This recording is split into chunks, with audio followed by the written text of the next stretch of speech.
devices. At this time, our Board Equity Committee lead, Natasha McDaniel, will begin the meeting by reading the Spring ISD Equity Statement. Thank you, President Durant. Spring Independent School District strongly believes in educational and racial equity as fundamental aspects of its core mission and purpose, embodied through any program, practice, decision, or action that affects all students, with a strategic focus on those choices and policies that most strongly impact marginalized students. We believe all students, regardless of their ability, cognitive, physical, or social, emotional, ethnicity, language, race, religion, gender identity, and status, should have equitable access to opportunities, resources, support systems, and educational rigor in order to maximize their academic success and social emotional well-being. We believe every Spring Independent School District student is valuable and possesses individual strengths and characteristics that make our district a great place to learn and grow. Moreover, we seek to act on that belief, instituting policies and practices that value diversity, committing ourselves as a district to continue growth and development, and working to support the success of every student in all that we do. Thank you, Trustee McDaniel. The first order of business is a review of the minutes from previous meetings. Does any trustee have any changes or corrections to the minutes of the February 8th, 2024 work session or the February 13th, 2024 regular meeting? Hearing none, these items will be submitted as part of the consent agenda at the March 19th, 2024 Board of Trustees regular meeting. Our next item is our superintendent remarks. So at this time, I'd like to recognize our superintendent of schools, Dr. Lapita Hinojosa. Thank you, Ms. Durant. And as we were all assembling, we were all cheering on Ms. McDaniel for our fun run. This past Saturday, we had our annual fun run and wellness fair. And if you all haven't gone to either our website, social media sites, Facebook, and Twitter, we have an amazing video out there as well as pictures. And you'll see the interview that Ms. McDaniel did. And I have to cue you in. She was trying to take a shortcut. But Dr. Jensen and I would not let her. So we had a great time. We had almost 300 participants this year, students and teachers, parents, staff members that came out to join us in that fun run and walk, because we did the walk. We ran in at the very end. But want to thank all of our volunteers, our athletic department, our CTE students, the HOSA students, the health students that are in the health pathway at all of our high schools came out to help our nurses, because we did have some stations out there to make sure that everyone was good, and our HR department that spearheaded this project for us. Once again, we also had the Biggest Loser competition, and I believe our first, second, and third place winners were all from the technology department. So just it was huge. Yeah. Yes, Mike is up there cheering them on, but they did. It was huge. And again, big shout out to HR, their benefits department. Lots of gifts were out there, and it was a lot of fun. Also, we just want to let everyone know that we did finalize the purchase of our new property for Spring High School. This is a 185-acre green field located just northeast part of our district, and it borders Hardy Toll Road and Riley Fuzzle Road. And so the architects have begun to have community meetings. I know last night we had our very first community meeting where we had parents and we had teachers, we had community member. I see one of our community members out there nodding. She was there front and center, making sure that, because we want to hear from everyone. This is an amazing opportunity that our community gave us when they approved our bond this past year. And so we want to get it right. So we are having community meetings. Our architects are having community meetings to make sure we have input from everyone to ensure that we're planning for the future of Spring High School. So look for those announcements and updates. If you go to our website, we have a website specifically dedicated to our bond project, and you'll see updates as we go along for everything that's happening. But if you want to keep up with Spring High School, go to the website and we'll keep updating you. And then last but not least, we did last week announce our elementary and secondary principals of the year. They will be submitted to Region 4.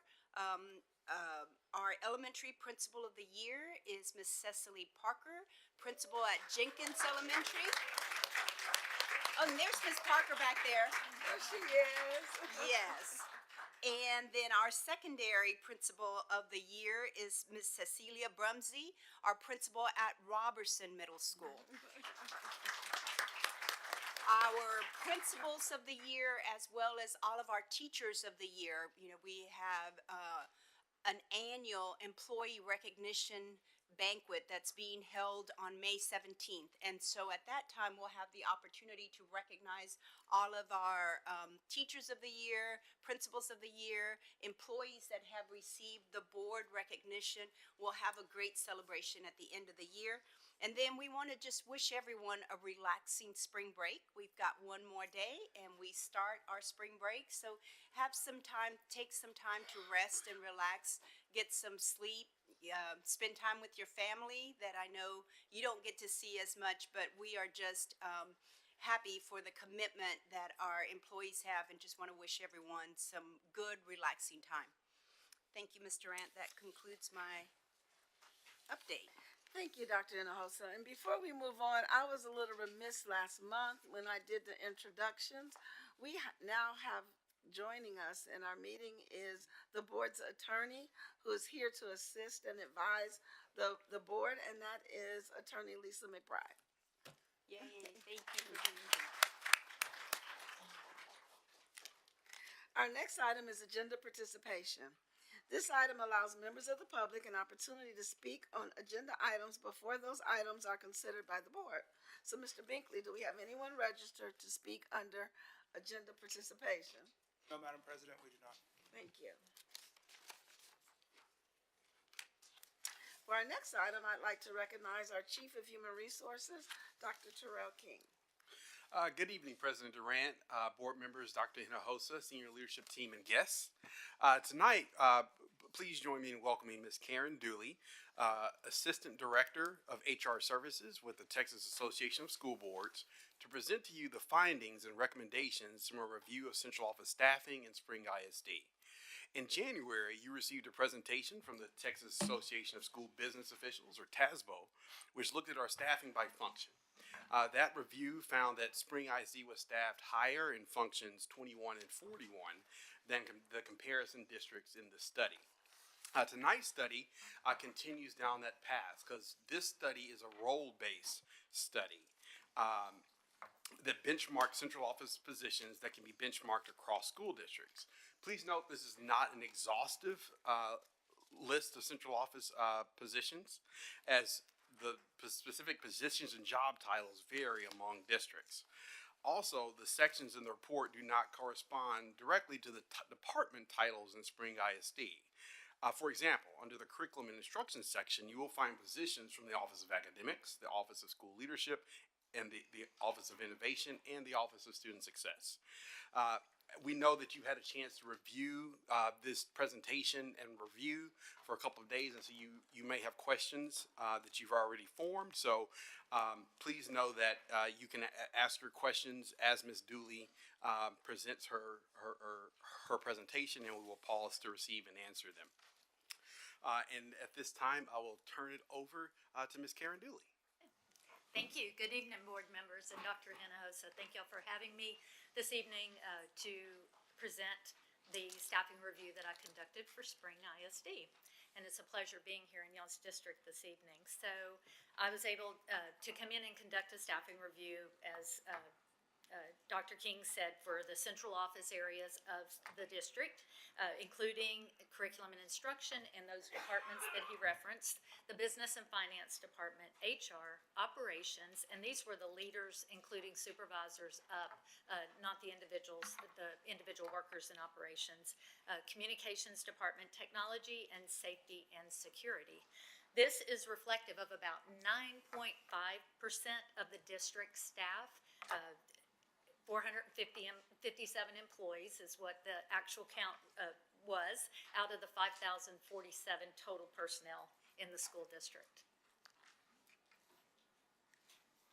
So I began the process by looking at the data, collecting data, working with the HR department to identify positions within the district, worked on identifying the peer districts, and I'll show those in just a few minutes, and then went from there to the analysis of the data, where I conducted the comparisons with the peer districts in the different areas across the district that we just talked about, and then built models of improvement using those comparisons that were conducted for recommendations for the different departments. Ms. Dooley? Yes, ma'am. Just to make sure that we are on page 64 in your binder. I know first you have the actual study, but if you want to follow along with her presentation, we are on page 64. Thank you, Thank Dr. you. Hinojosa. Appreciate it. Okay, so then benchmarking. So we look at the why do we benchmark? We benchmark to get a good look at ourselves. If we're conducting a review, we want to identify that category of individuals that we'll be looking at. We also do it to see what others are accomplishing with their resources, with their students, and so forth. And then we also do it to prioritize our efforts. It helps us find variances within the data to focus on improvements that can be made. And then what benchmarks were used? We used the peer comparisons, and this was specifically using the data from the HR Services Salary Survey that goes out each year. The results come in December, so we were able to use the 23-24 staffing of the peer districts in order to do the comparisons. And we also use additional peer data review that I did to dive deeper beyond the peer comparisons that we did with the HR Services Salary Survey, and I'll explain that in just a few minutes when we get to that area. So next, district data, or district details. So the next slide shows the state peer districts. There were two different groups of peer districts that were reviewed in the study. One was the state peers, which were those districts that we try to select that mirror your district, Spring ISD. And so we're looking at enrollment ranges that are similar to Spring ISD, and then looking at districts that measure up with the data, the student data as well. The problem is, the larger the school district in the state of Texas, the harder it is to drill down those peer districts, just because our state is made up of mostly rural small districts, if that makes sense. And so the larger we go, the less peers we have. But these are the peer districts that we use that were our state peers. There was a local school district that was selected for this group, but if they didn't participate in the salary survey, then they weren't included. So unfortunately, Klein ISD would have been a peer district on here, but they're missing because I didn't have their data, if that makes sense. The next group is the local peer districts. This particular group, the reason why many of these don't make the state peer district is because of the enrollment range. When we're doing the peer comparisons, we're looking at averages, and the averages, as you'll see if you look at the peer charts, the exhibits within the report, you'll see that averages are skewed when we look at our local peers just because of the enrollment range. But the next line under there, or the last line in that exhibit, is where we're comparing per 1,000 students. So that's where we bring it apples to apples. So even though we have school districts on here that may be quite lower in enrollment or quite higher in enrollment, we can still bring it down to apples when we look at your district per 1,000 students in different staffing areas compared to your peer districts. So summaries of findings.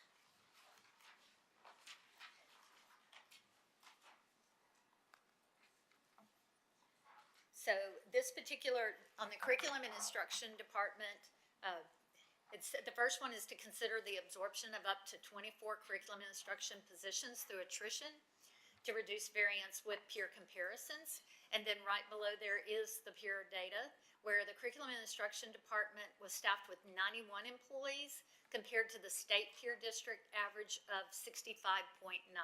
So when we're doing the state, because enrollment ranges are similar, you can do an average comparison. But also still break this down to per 1,000 students. So this equated to 2.7 staff per 1,000 students compared to 2.0 for the state peer district average. And then the local peer district average was also 2.0 employees per 1,000 students. The greatest variances are for the instructional support staff, including instructional coordinator and instructional technology specialist.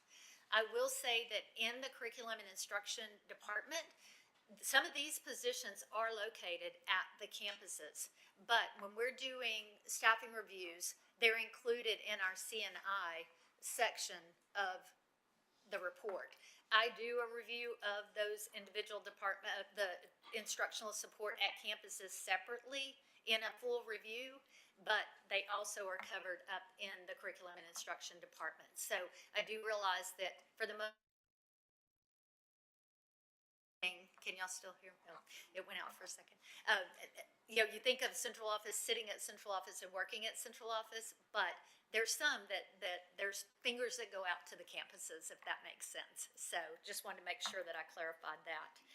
And when I provided information about the 457 employees, 250 of those 457 are actually under curriculum and instruction. Okay, so it's a little more than half of the employees that were reviewed were actually located in one of those 4 areas that were mentioned earlier under curriculum and instruction.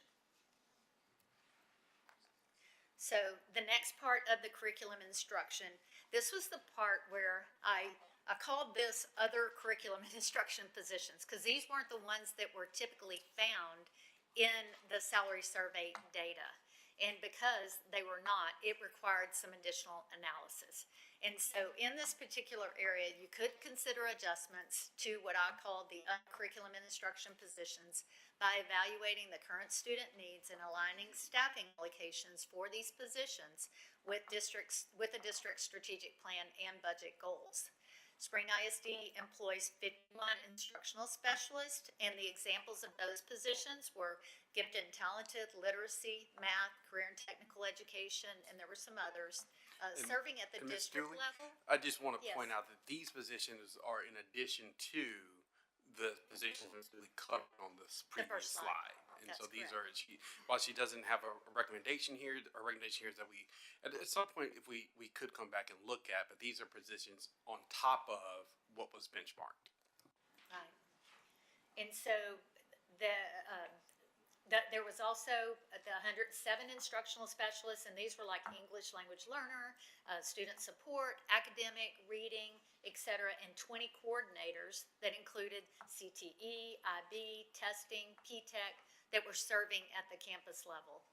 The staffing of these positions is more prevalent in the Houston area and Dallas Metroplex, because when I started doing the review of these positions, I went into the statewide peer districts to see what the staffing was for those positions. And that analysis that was completed included looking at PEIMS standard report, the PEIMS data, the district pay and staffing files for these districts, these state peer districts. Luckily, we've done maintenance work for them within the last year, or we're doing pay reviews for them in the last year, so I was able to dive into that data to find the positions, and then using their district websites, just whatever I could find to pull as many of these positions as possible to make this comparison.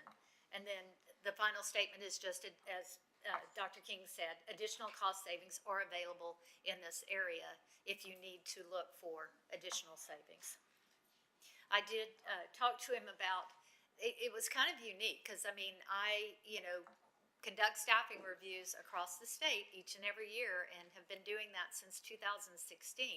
And that group of positions were quite unique. And so diving into those peer districts to see where I found those types of positions, because like I said, they're not typically surveyed through the salary survey, or districts aren't identifying them in the salary survey. It's something that we would see at larger districts, but not something that would be common for a mid-sized to smaller district, if that makes sense. Ms. Willie, Yes. so is there a peer group matrix for these other curriculum instruction positions? It's just the text analysis that I've got in there where I've got the hard data, if that makes sense, that was based on.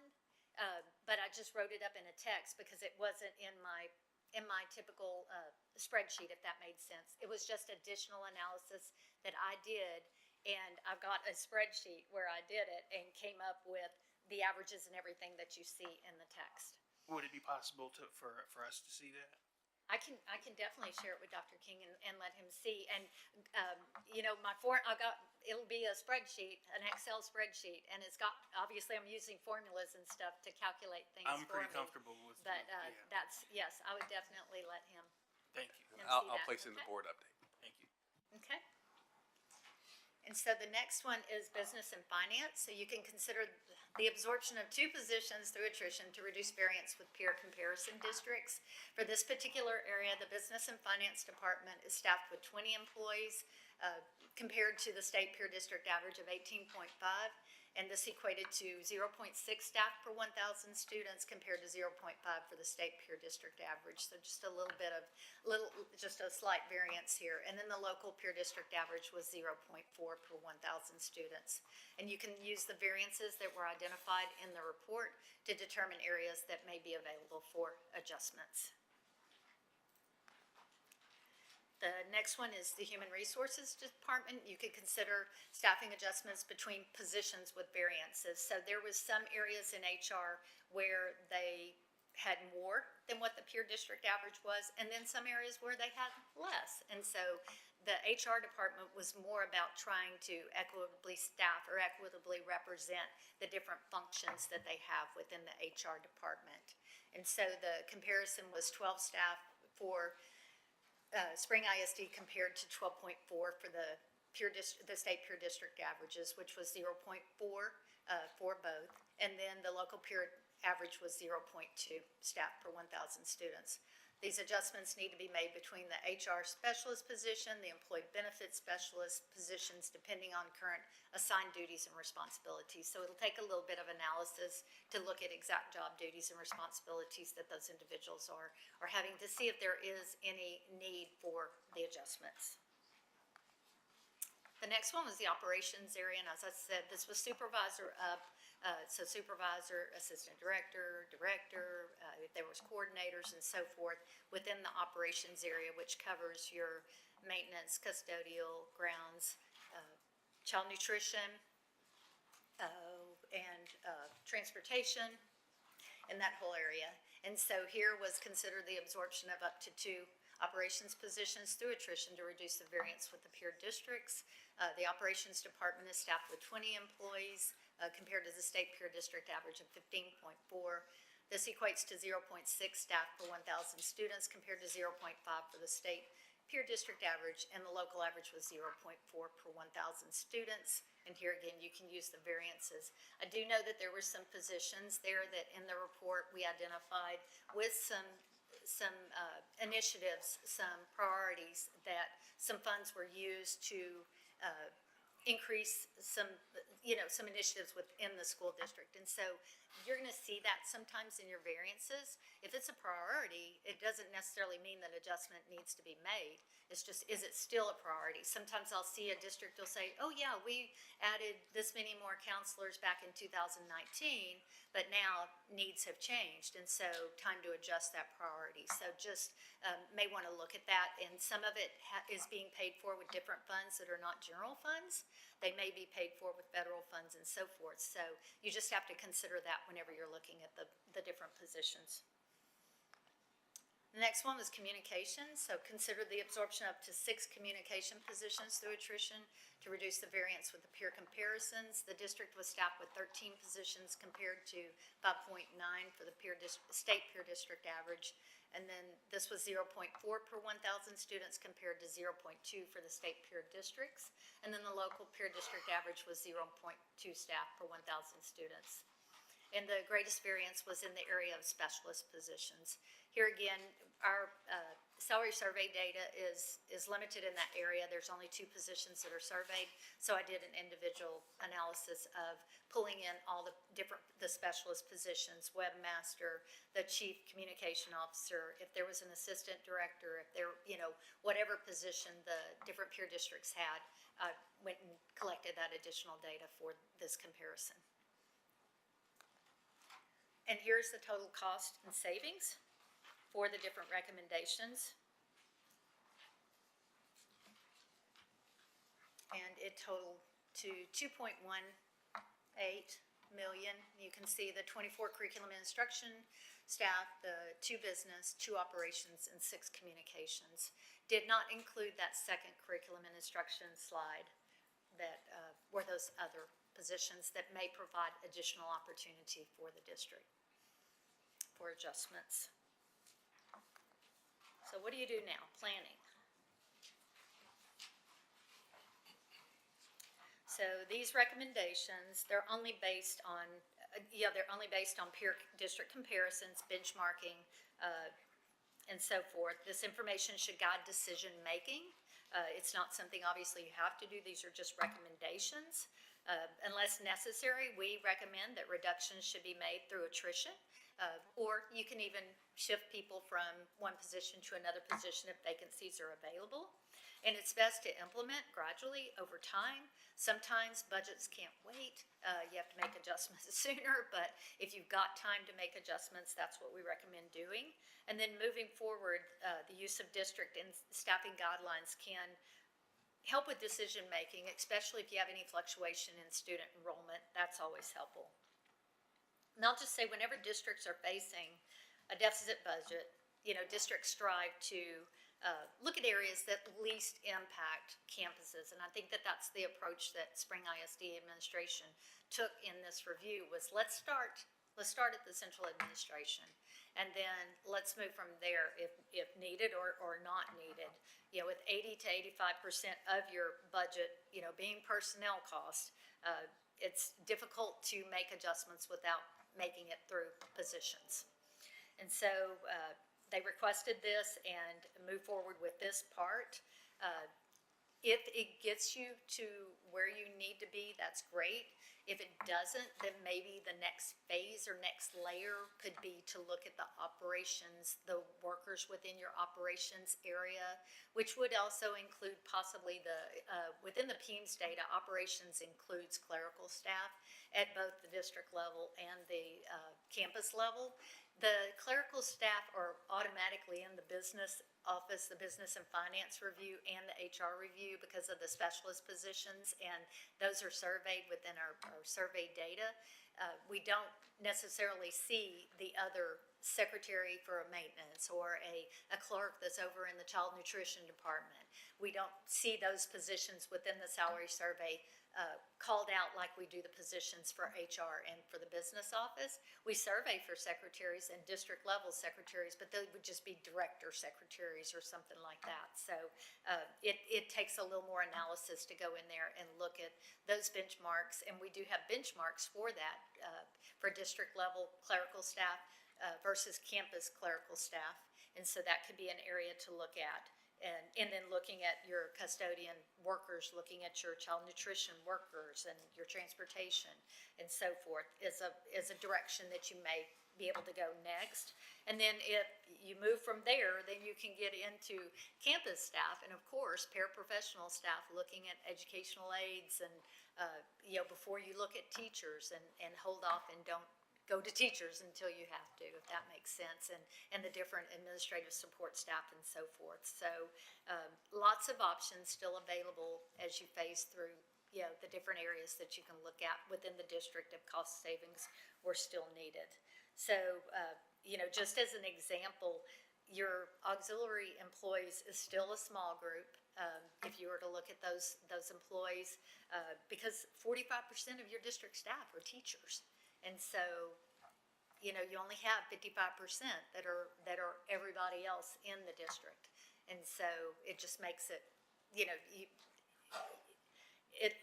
your group that we looked at first probably include the highest paid individuals. There just aren't many of them, if that makes sense. Back to that small percentage that I said at the start. And that concludes my presentation, and I will be glad to answer any questions that y'all may have.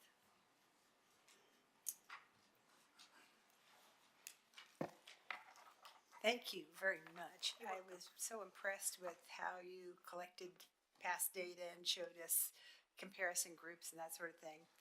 I don't know if I have a digital version of the board meeting tonight. Mine's on page 47. I was very interested that you made a point that how many studies unanimously support the positive impact of instructional coaching Yes. on student achievement. And also that it has been proven to be the single best strategy to improve teacher practice and in turn student outcomes. We have a situation in spring that we have quite a big proportion of our teachers have like 1 to 3 years of experience. So if we have more staff in this area, I think it's really well placed. So I assume those are the kinds of judgments we're going to be going through here. Also, I was interested that we are a little overloaded on our instructional technology specialists. Do you have any idea what they are actually doing? And let me clarify Okay. there. Sure. Those are our digital learning coaches. And so you can really think of those as campus instructional coaches. But those are the digital, what you see is the 21 instructional technology specialists listed. Those are our digital literacy coaches that work at the campus that assist with the implementation. I'll let Dr. Cuellar speak specifically about that position. Yeah, absolutely. That position is considered the DLC, and the digital literacy coach was really a position that was really aimed at helping enhance the support and coaching to teachers, but specifically with the onboarding of our new high quality instructional resources and materials, which we know is a platform that's completely digitally based. It does come with consumables, but the digital platform was a new wave of curriculum that we're moving towards. And so with that being said, the district ended up taking on the position that was not only going to aid the digital transition to that new platform and to the curriculum, but also the support of teachers and students with also the implementation of the curriculum as a whole as well. So that was the intentionality of that position, which is captured in the report as instructional technology specialist. I'm not identifying people to get rid of. I'm trying to identify people who are essential to our mission, and that they are terribly important. You see, I don't know if those peer districts have as many computers out as we do, because when the pandemic hit, we had enough general fund to almost go one-to-one with our computers and our kids, and I can see how we need a lot of those instructional technology people. Most districts that we are reviewing, each year as we've gone from 2019 until the present, we are seeing a lot of one-to-one. They were able to do similar things, make sure they get a computer into every student's hand, whether they're allowing them to take home those or have class sets in every classroom and so forth. We are starting to see a trend where they are combining a lot of the digital learning with the instructional coach positions and combining those. And so an individual is supporting instruction, but they're also supporting the digital platform at the same time.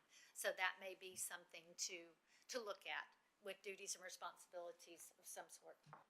Yeah, and to expound on that too is, since we've had some years already with this work and getting acclimated to the new curriculum and the support and what it takes to lift it up, We've had a myriad of staff, ranging from instructional coaches to specialists, even to our administrators and our teacher leaders and our teachers that have now have been trained, have had all the professional development too, to make sure that we're all tested up and trained up and ready to continue to support that work. At the time with the DLC, it's still a critical role, but at the time it was even more critical because we were getting acclimated to something that was very new.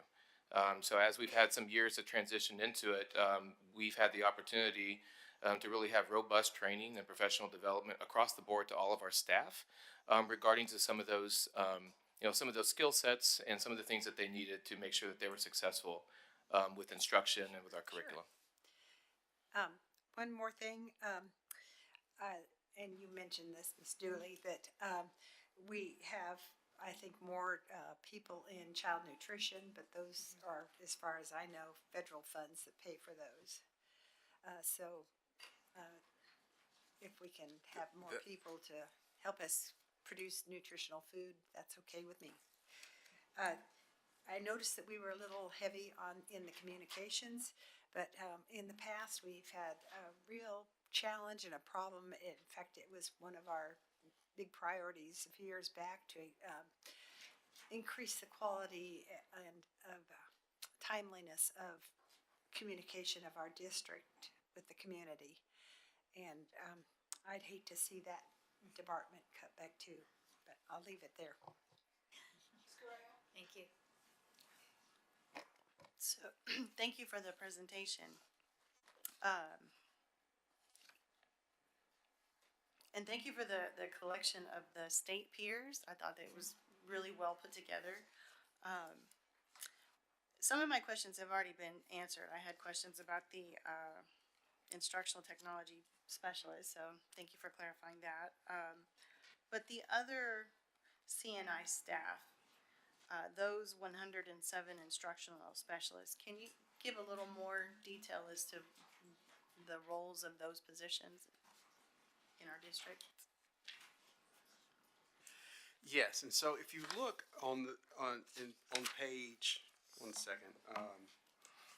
45 and 46 in your board packet at exhibits 4A and 4B, you'll see a list of the benchmarked positions for CNI. So you see that they're at the director level and above. We did benchmark instructional coaches at the campus level, and so those are the positions that were benchmarked. So the other CNI positions that are mentioned in the narrative in your board book, which begins on page 48 and under the other CNI staff section, those are 51. We have 51 instructional specialists that work at the central office. These are our gifted and talented specialists, our literacy specialists, our math specialists, career and technology education specialists, special education specialists, and 107 instructional specialists at the campus level. And so those instructional specialists, like the student support specialists, the ELL specialists, and then there are 20 coordinator positions also at the campus level for positions such as CTE, IB testing, and PTEC. Does that help, Ms. Correa? Well, I read the paragraph, but I guess my question is, do these positions have any overlap with any of our interventionist positions? Or are they used as interventionists in some instances? There is some overlap here because this does capture some of the instructional positions at the campus. We have, when we look at the instructional coach position, we're showing that there's 29 that's captured in here. That's directly at the campus level. That's providing direct service to students. One of the other things too, Ms. Correa, that this report does capture, but it doesn't really pull out, is a lot of the specialists and the coordinator positions too that are articulated in here are also within special education as well. So it doesn't really pull that out specifically, but I also wanted to put that in here as well because part of that 107 is we do have a large special ed team.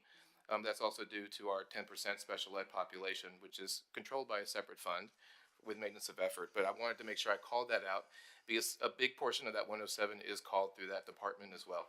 But the 107 too is captured with a good chunk of the support positions that we do have in campuses.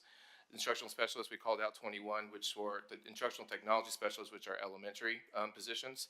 The coaches that are called out here are also spanning across our schools as well, which were 29 that were called out in here. So that's almost more than half that are all school-centered. Okay, thank you for that clarification. The other question that I had, I noticed we didn't talk about the police department. Is that because we're on the positive side in that instance? We're actually ahead of the Yes, if curve, you, I guess? and I'm not sure what page it is on, in your report. It is on page, It's in mine, I don't know what the page number. in your board book, safety and security is on pages 58 and 59. So you can, yeah, safety and security has become very interesting over the last 3 years or so. I mean, I can remember 4 years ago, rarely did I have anybody, if I was in a school district that had a police department, I rarely had another peer district to compare them to, if that makes sense. And we just are seeing police department pop up all over the state in different school districts. And part of it is, you know, funding that districts are getting and so forth. And then the requirement this year. So the information is provided to you and I, you know, talk about how the comparison is and everything, but you can tell, for instance, in your state peers, there are Irving, Keller, Mesquite, Richardson, and Isleta do not have police departments compared to y'all's district, and the others do have police departments. I don't have ratios for police departments, unfortunately, or recommendations, because we have districts that are using the Guardian program, using the Marshall program, still have MOUs with their cities and their counties, and so we don't have access to that data. They can't, yeah, they won't, you know, the Guardian and Marshalls, they won't tell you. They don't want you to know, because they'll say we've got the program, but they don't want you to know how many they have for safety purposes, obviously. And so it's just difficult, but you can definitely look at your peer districts in this section and see for the state and for the local. There are some variances that are, you know, that are called out. For instance, Spring ISD staff's 3, and let's see, 3.0 and 5.0 staff respectively for those police lieutenant and police sergeant. For those two areas, the peer district average was 0.9 and 3. But that doesn't, I mean, these are different communities, if that makes sense. And you've got to consider the location of where the peer district is, what their community is like. We'll see larger police departments in the valley along the border versus other areas of the state. That's just, it is what it is based on what is going on in their current environment. So it's really just for you to say, okay, you know, this is where we are. You know, it's difficult for me to say you need more or you need less there. I'm never going to say you need less security, if you know what I mean.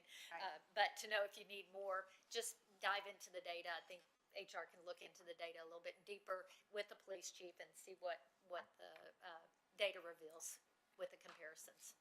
Okay, thank you for that. My last question was, I noticed that we didn't do there was no benchmarking for positions from or maybe I missed it. I saw that we had the deputy superintendent position, but there was no assistant superintendents or area soups and that sort of thing. The assistant superintendents are typically who they put in the chief HR, chief financial officer, chief academic officer, and so forth is who we typically see there. I pulled out the deputies because it's just, it made more sense since y'all had the chiefs in the different areas to do the comparisons. And so that's why I pulled out deputies and did them separate. If I can find that a deputy is the chief of a department and they reported in a deputy, then I would put them in that department, if that makes sense. But for y'all's review, it was easier just to pull out all the deputies and let y'all see who all had deputies and how many of them they had. Okay? But often, that's what we tell them to do in the salary survey, is if you call them assistant superintendent or an area superintendent of administration or whatever it may be, to put them into a chief position for us. that makes more, that allows us to evaluate it that way. Where would we find those in the data? They would be in the chief area. The deputies are at the very beginning. But wouldn't ours fall under curriculum and instruction? No? That's a good question, I don't know. Because I had that same question. Yeah. And so in I apologize, I know typically we get our binders a week in advance, and you guys really only had one day with this data, so, my apologies for that.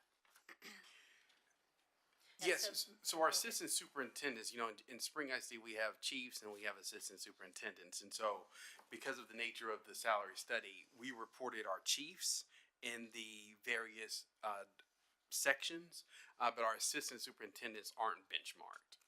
Because it's, like I said, the titles vary from district to district, and so we reported our chiefs. For example, I'm as the chief human resource officer, Dr. Cuellar is the chief academic officer, but there is no benchmark at the TASB level for assistant superintendent. So they're not reflected here? Yes. Okay.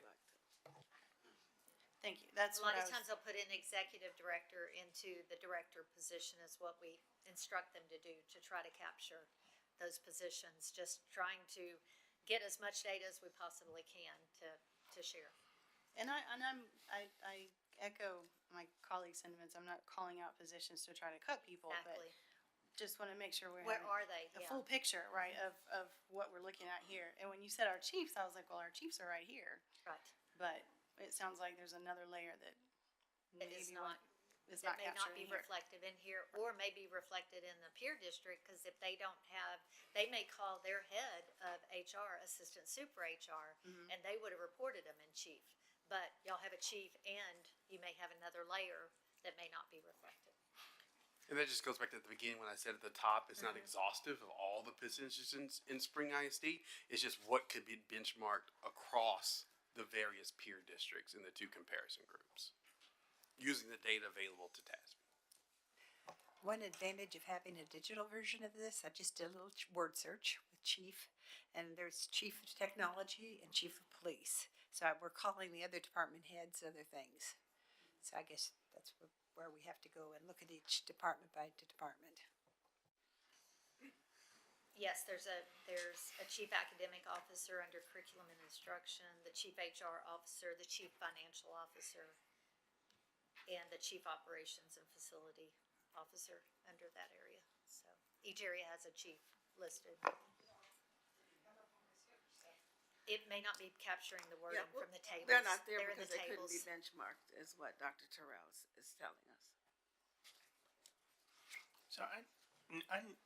So a lot of this question comes up because when you review the taper, there's a section of the taper that lays out what we pay and the number of central office folks, and we noted a variance between our district and the state average. So some of that is explained away by the fact that we're a larger district in a state full of basically small districts. This comparison data also, I think, accounts for a lot of that variance and the fact that there's so many different ways that districts classify folks. For Positions. example, at HCDE, we don't have chiefs. Actually, we have a chief of staff, but all the people at the different levels are called assistant soups. That's what they call them. And people who I think we would refer to as assistant soups are executive directors or directors. So I get that level of confusion. I want to see the Excel sheet you have around curriculum and other instructional, because it seems to me that if those sorts of positions are prominently, as you said, in the Houston area, probably in the Dallas area, I wouldn't be surprised if San Antonio had a lot of that. These are sort of outlier positions. And the next step after this, it seems to me, is assessing return on investment in terms of those particular positions, right? If most districts in the states don't have these 51 positions that we have, did I lose my mark? You did, Yes, you did. but it's not your fault. Then at some point we need to look at our outcomes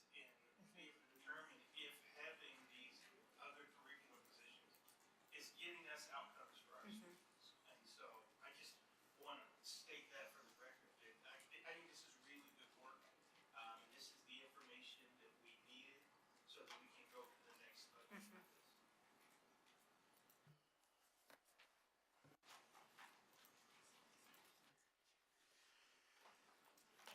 And this is good. Another thing I think would be helpful is like looking at the various funding sources, like some of it is from a separate budget. I know, isn't child nutrition, and then I think, CTE is under, is it the Perkins? Grant funding? So there's different sources as well. So we, as we make decisions, we need to keep in mind the funding sources as well. So for example, CTE is local, and then we have some Perkins. And so we use the Perkins to fund the school-based positions, and we use the local for the central positions. And so that's one of the pieces Ms. Westbrook works on, right? Because so much of this is central, and then we have special funding. And we're really trying to work with our central budget, right? Our general revenue is where we need to look for savings. Sorry, I did have one more question, and it was about the benchmarking data sources. What was the date range for some of these reports? Because I know some salary surveys, it's March, sometimes they don't publish their sources until April or May or whatever. So of the different sources that we have here, do you have the years? Sure do. The HR Services Salary Survey used in the peer comparisons was 23-24. It's this year. The survey is conducted in the fall. The data is released the 1st of December. And so the review began in January, so I was able to have the new data for the salary survey data. So that's this year. Taper, we just got, the 22-23 taper. That's why we rely more heavily on the PEEM standard report, because we get that. It's newer data than the taper data. And so that's where I went to the PEEM standard report for that other curriculum and instruction information that I did. I used the PEEM standard report, which was last year's data. So we just don't have the new one yet. The PEEM standard report doesn't come out until a little bit later in the spring, so we're not there yet, but it'll be out soon. The recommendations, you mentioned professional organizations. Who are those, by chance? That we use that for, that's really for our full reviews. We use professional organizations for the counseling benchmark that we use for campus, and we didn't cover counseling. That wasn't part of this. The Association of Physical Plant Administrators for the auxiliary areas. So for your custodian staffing, your maintenance staffing, your ground staffing, if we were to move forward and begin to analyze those areas, we would pull in those organizational standards. Thank you. You bet. And I just want to bring forward another thought. I understand from a conference I went to last weekend that the community colleges in Texas are going to be paid quite a bit of money to have dual credit courses that lead toward a certification. And it occurs to me that what is the advantage of having AP chemistry versus dual credit chemistry when the dual credit chemistry teacher may be getting outside funding, but we're paying completely for an AP teacher? Is my perception there correct? I know this doesn't go for every course. I understand that the Texas legislature, in its wisdom, is funding only courses that lead toward like technical degrees, and I think that arts are not being funded at this point for community colleges, which I think is pathetic. But anyway, would it be advantageous for us to have the strategy of preferring the dual credits over the APs? That is definitely a strategy that we've been using, and you're absolutely right. I think your synopsis and your summary of the state funding and where the funding is directing us is towards the dual credit. And the majority of the dual credit courses are what you hear, your basics, right? Your English 101 or 1301, and then the CTE courses. And so for our students, as we make the recommendations for them, if they're staying here local in Texas, the dual credit courses are accepted. Oftentimes, out-of-state universities will not look and accept all dual credit courses, but they'll accept the AP. Our recommendation is, if you look at the number in the TAPER report, you'll see that for the past few years, we've increased the number of dual credit courses that we're offering, increased the number of students participating, increased the number of associate's degrees, because in the past it was only associate degrees at early college. Now we have students earning associate degrees at all of our campuses, and the state funding will support that.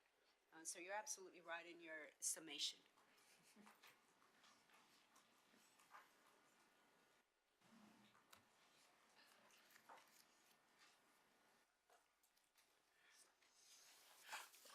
Okay, if there are no more questions from Ms. Dooley, I want to thank her for her partnership in this work and her working with us through the various iterations and trying to understand the data. And every time we asked to dig deeper, she did. And so I want to thank her for her I patience. have a big pile of dirt now, I gotta get rid of it.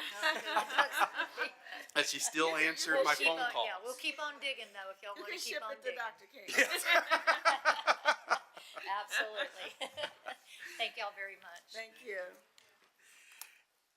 Thank you, Dr. King. And so, I want to just follow up really quickly after on Ms. Dooley's presentation about some information you have at your positions there in the folder. And so, Ms. Dooley, in her presentation, in your yellow folder, Ms. Dooley recommended $2.1 million in cuts from central office through attrition. And so, when we got the first draft of this report with the senior leadership team in February, I want to thank my colleagues because they began diligently reviewing the recommendations and just looking at where we could make reductions in light of our budget deficit for 24-25. And so, what Ms. Dooley said in her presentation is that these if we have time, you normally do this through attrition, but we know that we kind of have a sense of urgency. And so we have identified $2.19 million in reductions from central office based on the recommendations from the TASB study that we believe can be implemented for 24-25. So it goes a little bit above the TASB recommendation. All of these positions, and so you have our recommendations there for those positions in the grid in your yellow folder. All of these positions are funded from the general fund, and so the various chiefs looked at positions that were from the general fund to look to how we could save the general fund. So this will be a $2.19 million reduction from general fund. And so on the screen and also in your yellow folder, you have this shot that just kind of recaps where we've been with our central office budget and staffing reductions. So in this budget year, the board approved, we did reduce central office by $1.7 million. In January, at the January work session, we proposed a 10% cut to central office budgets for $2.9 million. And so tonight, we are also bringing to you in the grid an additional $2.1 million on top of the $2.9 million for 24-25, which would be, if all of these 24-25 proposals move forward, a total reduction over the two budget years of $6.9 million from central office, which would represent about 29% of the total budget reductions that have been done over the 2 years. Thank you for, firstly, the format of utilizing the grid, because to Trustee Adams' point, it includes the effectiveness, the desired outcome, how it may impact students, and that's, the most important thing is the impact on students. And just to clarify, so this does incorporate the other curriculum and instructional positions, or it does not? It does. They're special Yeah, so some of the specialists are on there on the Okay. grid. Yes, Okay. it does. Right, our recommendation does include some of the district level specialists, none of the campus level specialists, but the district level specialists. Thank you.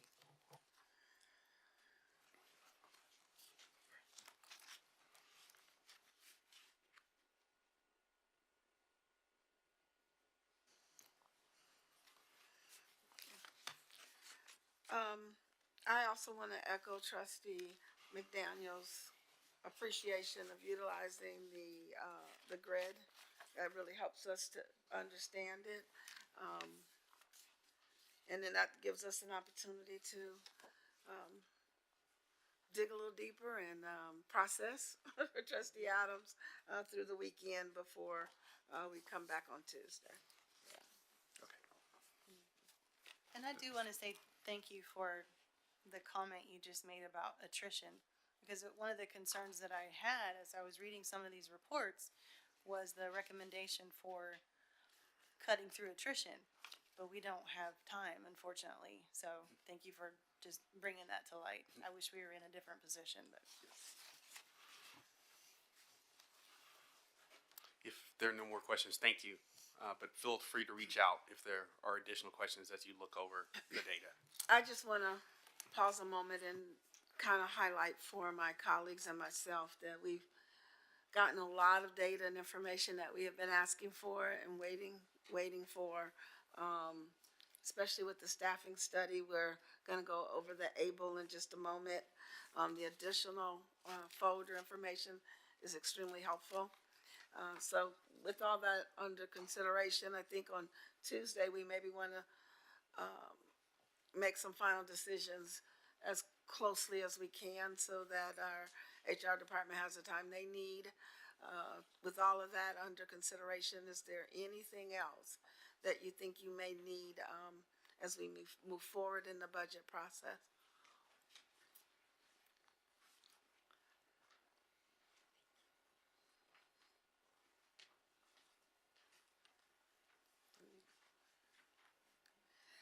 So when everybody's still looking down, I don't like to move on.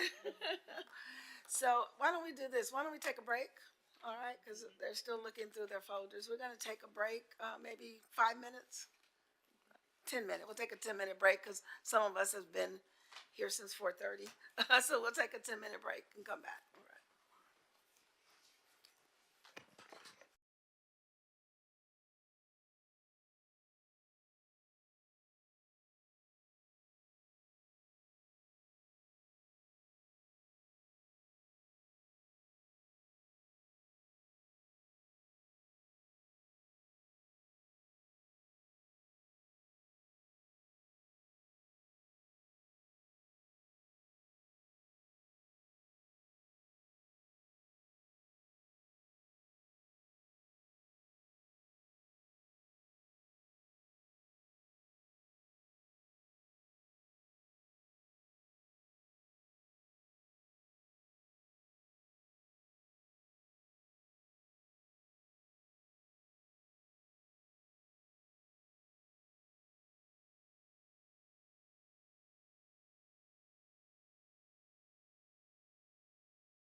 That's all I had to do. Made me feel powerful. The room went whoosh. Let me do it again. So before we move on, I gave everybody a moment. I noticed Trustee McDaniel had her head down. So is there any more information or data you would need or questions? Yes, I was using my time I to noticed. focus. Just one, could, Dr. King, if you could share the annual staff attrition rate, just to see, because there was to Trustee Correa's point, we have to go beyond that, but just seeing what the difference. Eh, The central office staff attrition rate, or the Yes, right, the central yes, office yes, staff. yes. Yes, we will pull that data Okay, thank you. and get it to you. Probably not in tomorrow's board update, but in the board update, because it's going to take a while to pull it. Before the But meeting. before the meeting, yes. Thank you. And along those lines, if we could, I'd like to see some additional information for those positions that we had that were missing out of the TASB survey study, some comparables, just so we have a more full picture of central office. Ms. Correa, when you say comparables, just a list of the positions, or, because like I said, it's comparing it to other districts is a little tough. For example, when I was in Northeast IC, I was an executive director, like Mr. Adams was saying, but that's equivalent to our assistant superintendent. But we can get a list of the numbers in Spring ISD for those assistant superintendent positions, if I understood your question correctly.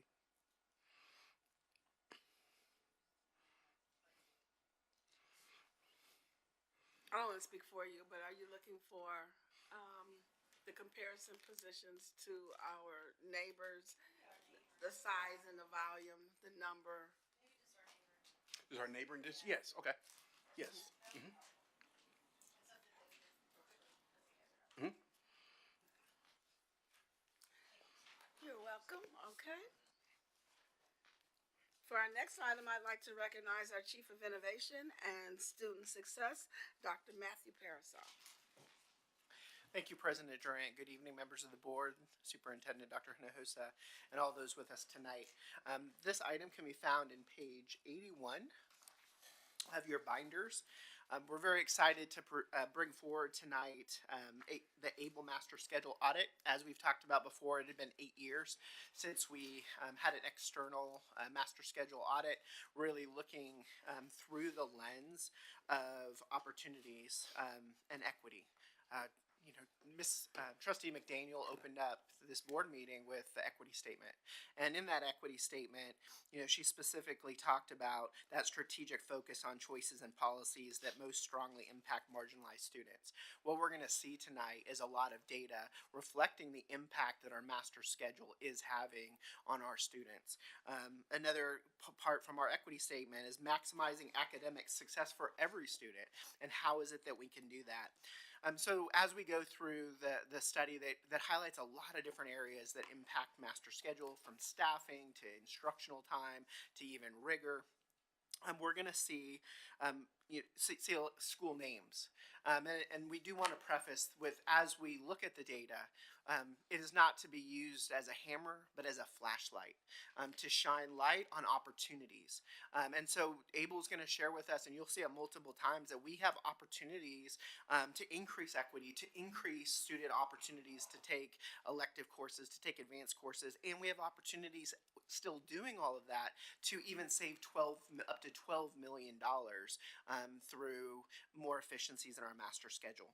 And so what tonight's data is it's over 40 different reports that ABLE and its specific programming and software and great data analysts have pulled together to triangulate the impact of our master schedules and the outcomes and the real cost that's contributed. So I'm excited to ask to come up to our podium Dr. Wright with ABLE, Dr. G, and also Ms. Cox, who will be presenting to our board tonight on their findings. There has been ongoing sessions with our district administrators, SLT, as well as our principals, APs, counselors, as we immediately begin the work to utilize this data to make change for next school year. Thank you. President Durant, trustees, Dr. Hinojosa, administration team, thank you for the opportunity for able to come back. We're excited we've been enjoying working and partnering with your team, and we're excited to be back here to present our findings and recommendations and opportunities. With me tonight, I'm Diane Cox. I know we've met, each of you have met us, but let me just refresh. With me tonight, I have Carol Wright, and I have Guillaume Jean, and both of them have been very active working with your teams to put this information together. And so I'm going to turn that over to them tonight, and we'd be happy to be here. Thank you. All right. Good evening, and thank you for having us. Thank you for being here at such a early hour. And I have to preface, I'm a little jet lagged coming from the West Coast, so Oh, boy. bear with me, but it's Okay. a pleasure to be here. All right. We are going to look at the resources, as Dr. Perez mentioned. We are going to really align our analysis to the district priorities. I think it's really important. It's been highlighted already, but we have really just followed the district priorities around equity, student outcomes, and most importantly here, opportunities. So the data we're presenting is about revealing opportunities so that choices can be made. Our methodology is that the ABLE Resource Analytics methodology employs a comprehensive approach to examining resource utilization and its impact on creating the optimal condition for post-secondary readiness, or as we can say, CCMR. By focusing on the master schedule as the blueprint for resource allocation, ABLE conducts a system-wide audit of instructional time, course catalog, enrollment, attendance, and staff to uncover valuable insights. The overall analysis is filtered through three lenses that matter: the lenses of efficiency, optimizing for teaching and learning, and equity and access. And let me expand a little bit on this. The resource efficiency is how efficiently and consistently resources are utilized within the district and individual schools. Optimizing teaching and learning is how the resources either support or hinder teaching and learning practices. And equity and access is how the allocation of time, staffing, courses, and how the patterns of enrollment and attendance contribute to your equity and access goals. And it is important to stress that it applies to the district as well as leadership in the schools. There are many opportunities within a master schedule that can structurally and systematically create options for scholars and can put them in position where they may never have had opportunities before in their experiences in school or within the school system. And that's something that as adults and educators we can control, right? And so as a result of this work already, we saw the district saw great opportunities in the master schedule, and district and schools took it to heart to explore it and act upon the data. So let's look at first what we refer to as allocation. And bear with me, it is not necessarily the financial aspect of allocation, is the resource allocation. What you're looking at here is a graph representing the secondary attendance and enrollment. The data came directly from the SIS. And the important piece here is to measure, so you have different color-coded lines, right? You have the PIMS data, you have the beginning of the year data. You also have the attendance in the blue line, something we can see on the screen on the large TV is the linear regression of the data and the trending of attendance and the trending of enrollment. As you can see in our study, again, the study from the sample went from August to January. Of course, this attendance is ongoing and the enrollment shifts are ongoing, but to notice that in our analysis, there was indicators of trending down. And so this really opens an opportunity for the district when we look at this difference between the enrollment, the students on the books, and the attendance, the students in seats, right? And I should point out that in those decks, those slides, you're going to see some questions, right? And we left the question on purpose because they are used by the district to work with the campuses in their PD session. So they're already engaging the schools in this work. In this graph, we talk about functional enrollment. So let me define functional enrollment. Functional enrollment is defined by the gap between the highest enrollment, students on the books again, and the lowest attendance, students in seats. Remember that staffing is based on enrollment?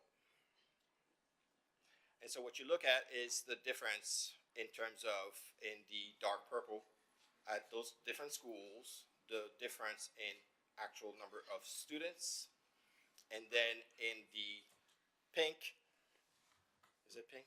Yes. Salmon, where? This is the percentage related to the total size of the school. So you could have a fairly small number of students in the difference, but it is a bigger proportion of the school overall enrollment, right? And so this is really important for two reasons. Number one, it is showing an opportunity, right? Because when our students are not in schools, in seats, they are not learning. Let's just say that, right? It also stressed the need for processes on what I call right sizing. I believe the Texas preferred term is surplusing, right? To really be able to be flexible and responsive to moving staff where needs be, right? It is a view of efficiency in the difference. And so it is really something that I believe the district has been looking at and working really diligently on really just exploring and resolving. I have a question. Yeah. Yes, So I noticed that this was a really long presentation. And so I don't want to get too far ahead before I deal with this issue. Can you go back to just the previous slide? This data is for the current school year.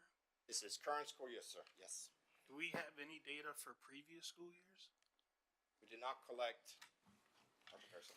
Yeah, so when we did the data analysis, the intent was to be able to use actionable data based on the live data. Since the pandemic and the changes, we've continued to refine our processes with master scheduling, with staffing. We wanted to make sure that what we were capturing in the audit was the impact that it's having directly right now in our schools. Okay.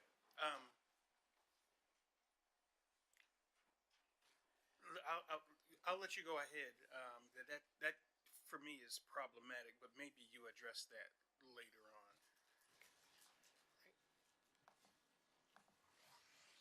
And so in this table here, what you see is that representation of that functional enrollment in a table form, right? So you have a list of schools, and then you also have that number of students, the difference, again, between the highest enrollment and the lowest attendance, right? We have run with two assumptions. One assumption is the per pupil expenditure per year, and we use the figure available to the public on the website. The budget website is $16,548, and the per pupil expenditure per month is $1,379. And so what we calculated here is the representation of the amount of the amount of dollars this number of students represent each month based on the per pupil expenditure per month.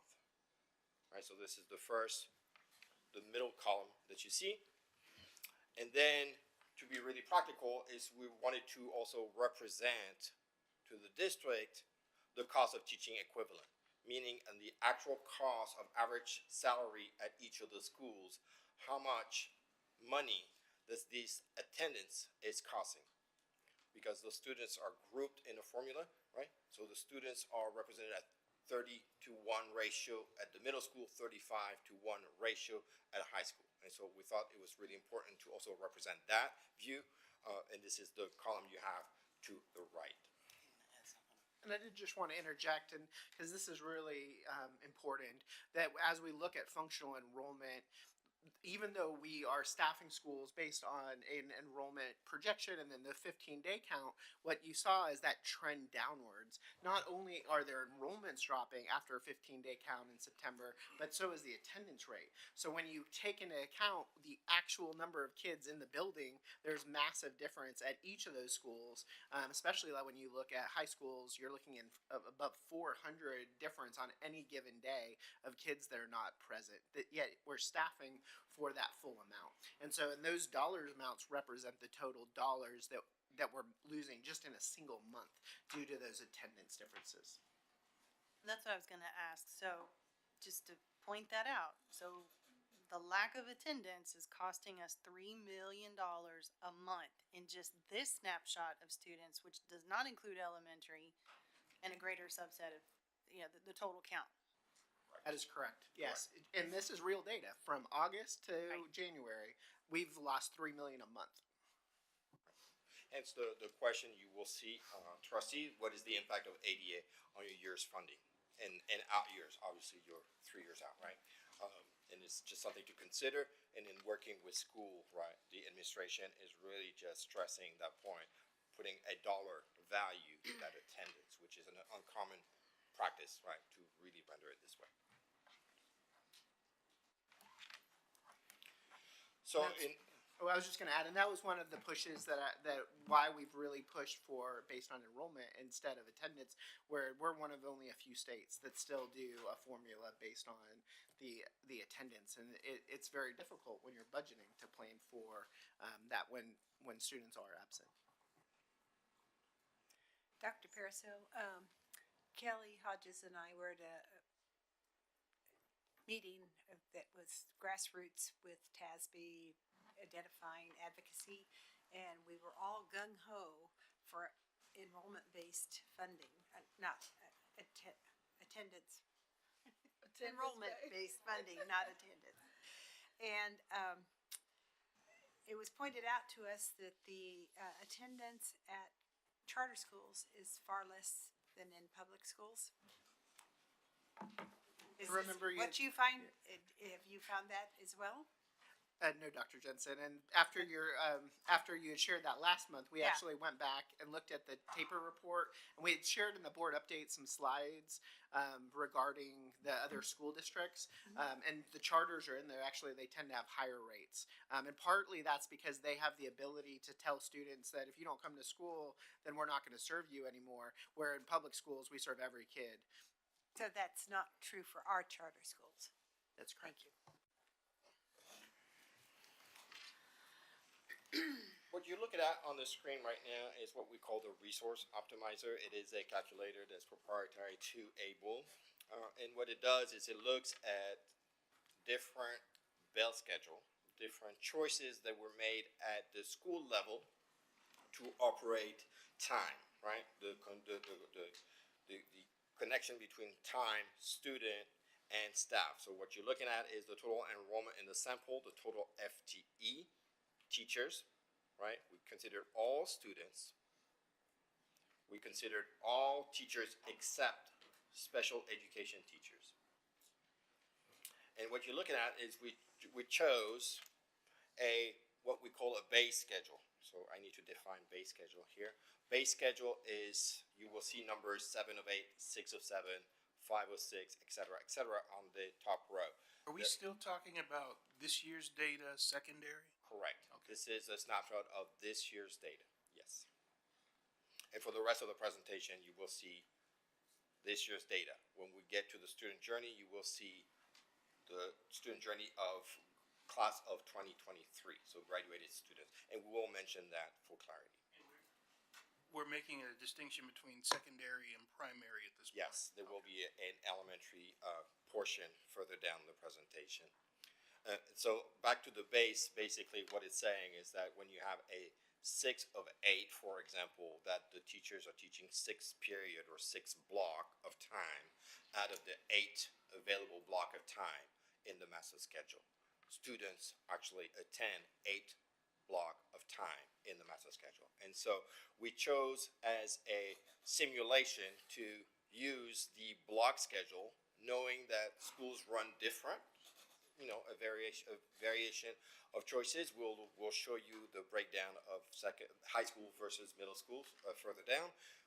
We chose 6 of 8, and we looked at total enrollment in the sample and the total again of FT, meaning the teachers accepted special education teachers. And what we saw at the current staffing to student in this configuration, you have a class size average of 27, between 27 and 28.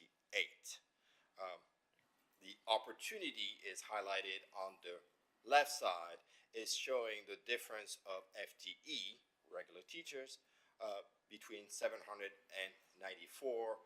all the way down to 693 if we were to run class size between 30 and 31. For reminder, your allocation formula is at a ratio 30 to 1 for middle school and 35 to 1 for high school.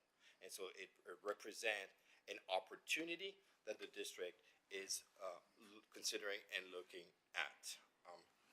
On the next slide, you will see not the FT view of it, but the dollar amount. And this is based on the average teacher salary, roughly $67,000. Again, don't quote me on the exact number, but it is the average of the teachers represented in the sample of the data that was provided from human resources. And so the same view, you operating currently in that box of the 6 of 8 for this simulation, and the opportunity would yield a saving or an opportunity to redistribute staff of $6,311,576.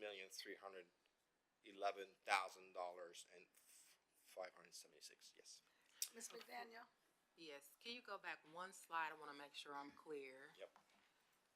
So can you clarify in the 7 of 8 column, what does the highlighted box represent?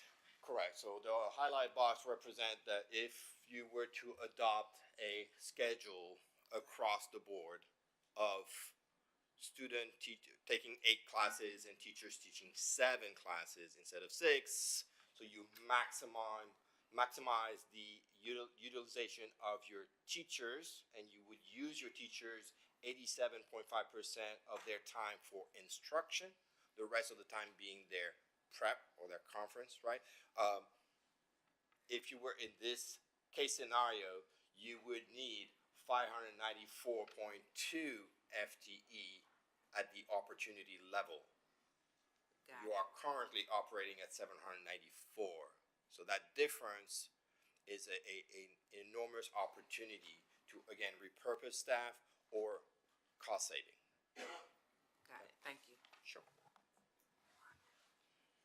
So again, you see that view, and so from this last example, trustee, this, if we were to simulate 7 of 8, it would be a 12 million and some change, right, savings or amount to repurpose to meet the needs of students across the district. Let's break it down from middle school, and then we'll look at high school.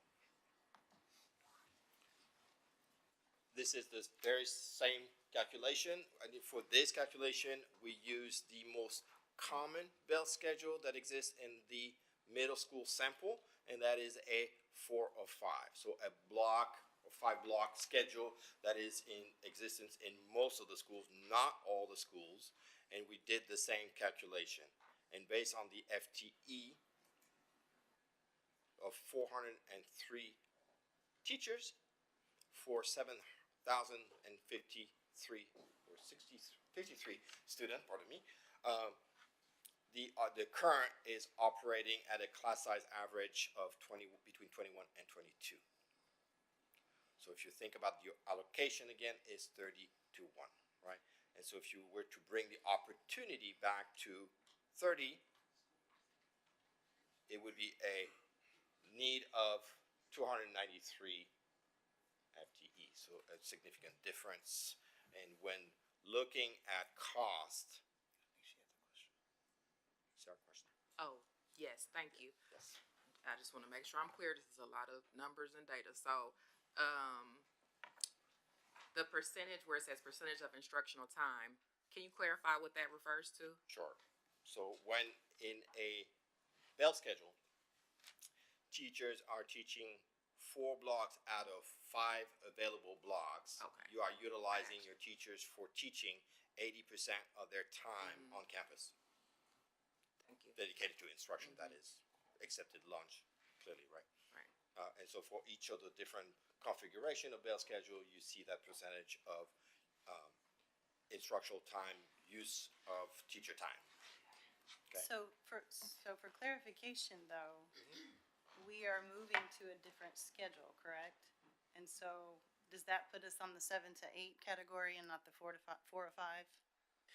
Yes, that is correct. So there will be, at the end, there's a slide that shows what, from this data, what our actions have been. And we'll also share some recommendations from administration.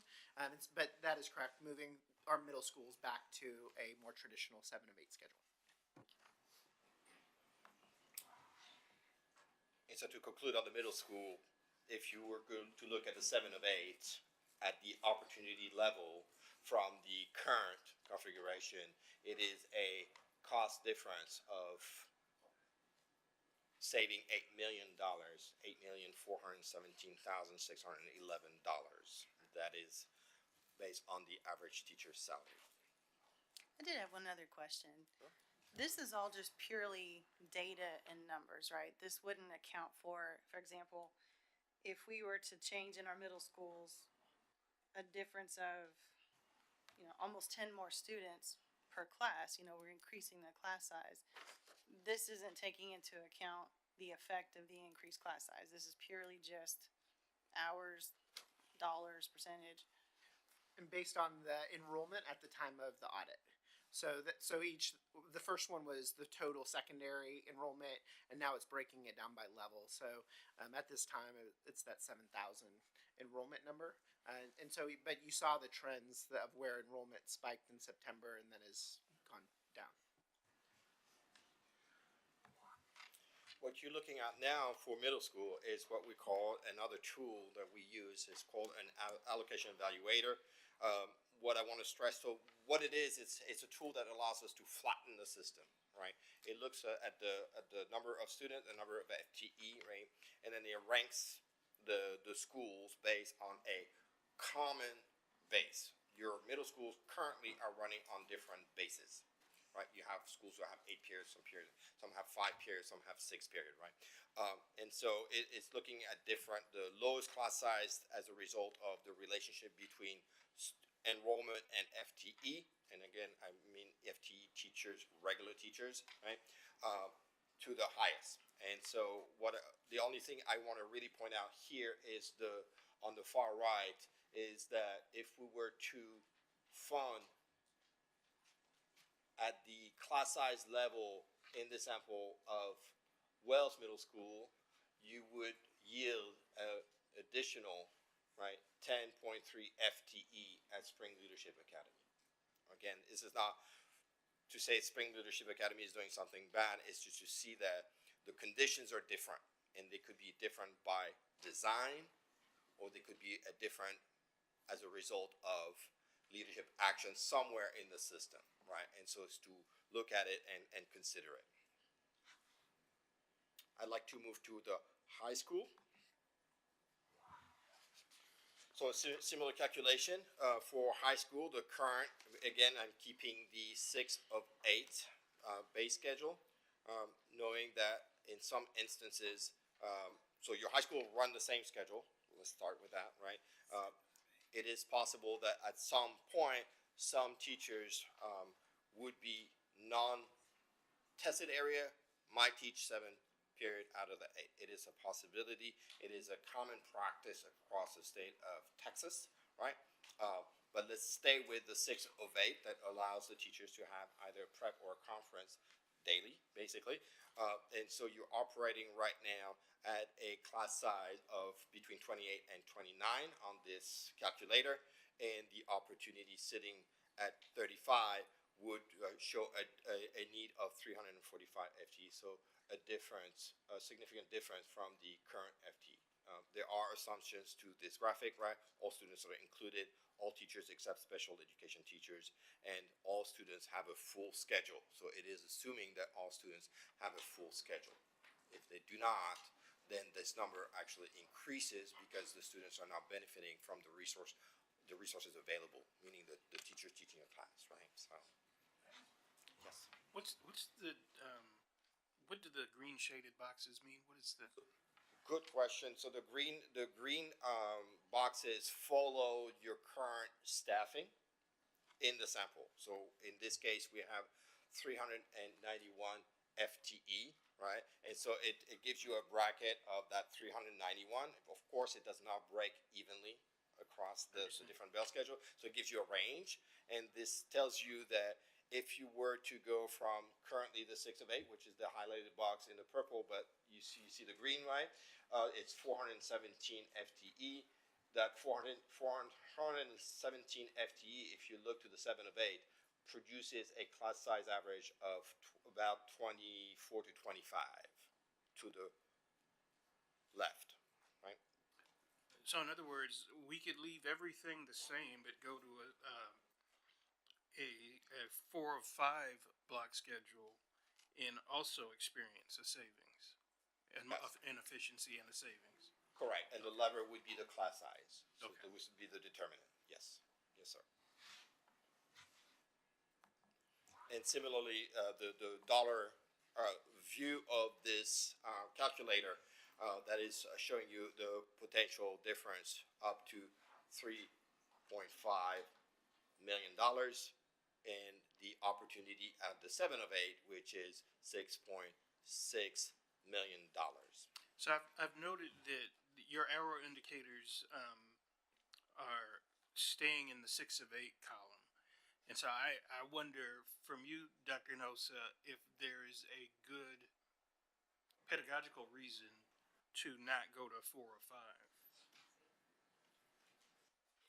So, and that's basically what we are moving away. The 4 of 5 is more of a block schedule, which have the students coming on Monday, Wednesday, Friday, Tuesday, Thursday.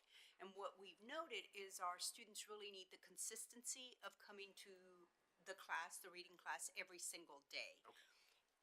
The 6 of 8, where it's highlighted, that is a model that our high schools are using. We really want to have that opportunity of 8 classes, both in middle school and high school, to give the students more opportunities. Right now, they, especially in middle school, have limited opportunities for electives. They really just have their PE as their elective, and maybe they get an arts class. And so by removing the block schedule, moving away and giving more periods, opportunity for more periods, it increases the opportunities students have. It increases them coming to their classes every day, and thus, you know, the consistency of being in a reading class every day. And then we've seen success with students having more opportunities and seeing their teachers every day. And what you're looking at here is the tool we call Allocation Evaluator, this calculator that, again, flattens the system. And note the difference between Winship and Duquesne, right, of about 26.4 FTE in the far right column at the highest class size, which matches your allocation of 35 to 1. Before we move on, that may impact, what you just said resonated with me because we've seen our band sizes decrease. especially at the middle school. And so this will give our kids, maybe we'll start to see, that more opportunity will give them a greater opportunity to participate in our fine arts. And I want to add to that, that's something that I've heard from the community is the lack of opportunity for our kids to participate in something other than teaching. And although that is the focus, when you don't give kids opportunities for additional art and band and music and dance and theater and sports and all these other things, school gets boring. So, which impacts attendance. Yep. So I recognize that you're about to start a different section of the presentation, and so I want to pose the question I have about the data and the time frame that we collected data for. How do we know that the linear regression line that you have is consistent and repeats year after year? Like, we have that sample size for this year only. Are we really confident that that's what it was in the year before and the year before? I really like to see longitudinal data, especially if we're making a district-wide decision about changing the way we schedule. If we went to the previous year and that line was flatter or steeper, would we make different choices?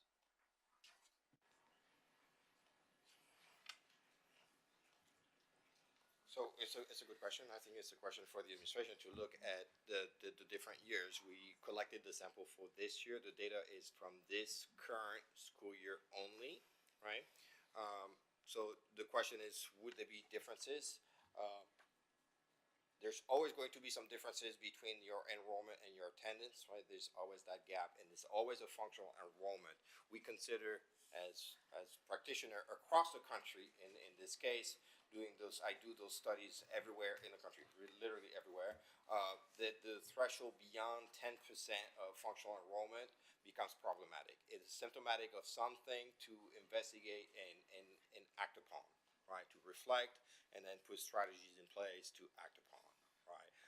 So that the first 10% is fairly normal, I would say, across the country, either in the high school, middle school, to some extent elementary school, although I don't like to say elementary school because our babies need to be in school, but this happens, right? Beyond the 10% threshold, then there's a need to take a closer look. So, I don't want to be out by myself on this, You're but not, I agree 100%. No, it was one of my notes as well, Okay. is what You're this not year out there looked by like versus yourself. previous years. because you're like we're predicating like this the district level FD, the resource optimizer is predicated on this gap that you're talking about, and I would expect there, like you said, there will be some variance in that gap, Right. and so I worry about sort of looking at this sort of just in time data that we have here and making long term decisions based on that. And Trustee Adams, I do want to also reiterate that this formula, this process, is what they do all across the country. We didn't ask for only this year. This is what they do. This is how they bring data to make change, because you're able to see what your current state is. And so, I think there is longitudinal pieces, but even then, if we look back, there's been a lot of changes just due to the pandemic, as we've changed what staffing, as we changed master scheduling. And so even comparing this year was a big change with middle schools, all of them transitioning to a block for the most part. So really, if we compared last year, where most of them weren't on a block, then we would have very different data. And so, with that, and I know Ms. Cox is also here, and she's been a board member in the past, and has seen the direct result of this. And so maybe, Ms. Cox, would you mind kind of sharing your experience with that? Sure.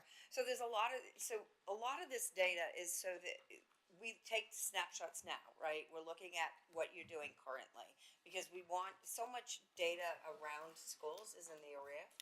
And so we always want to try to look at what's happening now, what's happening this year. And as Guillaume said, that when you get beyond a certain point, then it is something that you really should look at, and we highly recommend you look at. Now, as you'll see as we move through the deck, the decisions that are being made is never to take all at once, right? It's to make incremental changes in areas where we feel comfortable, like you've gone beyond that 10%, for example. And so you make decisions based on that. And I think that's what you'll see your team with our experts have done. And then year over year, we encourage districts to look year over year, moving forward to see year over year, could you have extended some other things? Is that a trend? Can we recommend some other things, opportunities that maybe you can use resources to do other things within the district or use them in other places?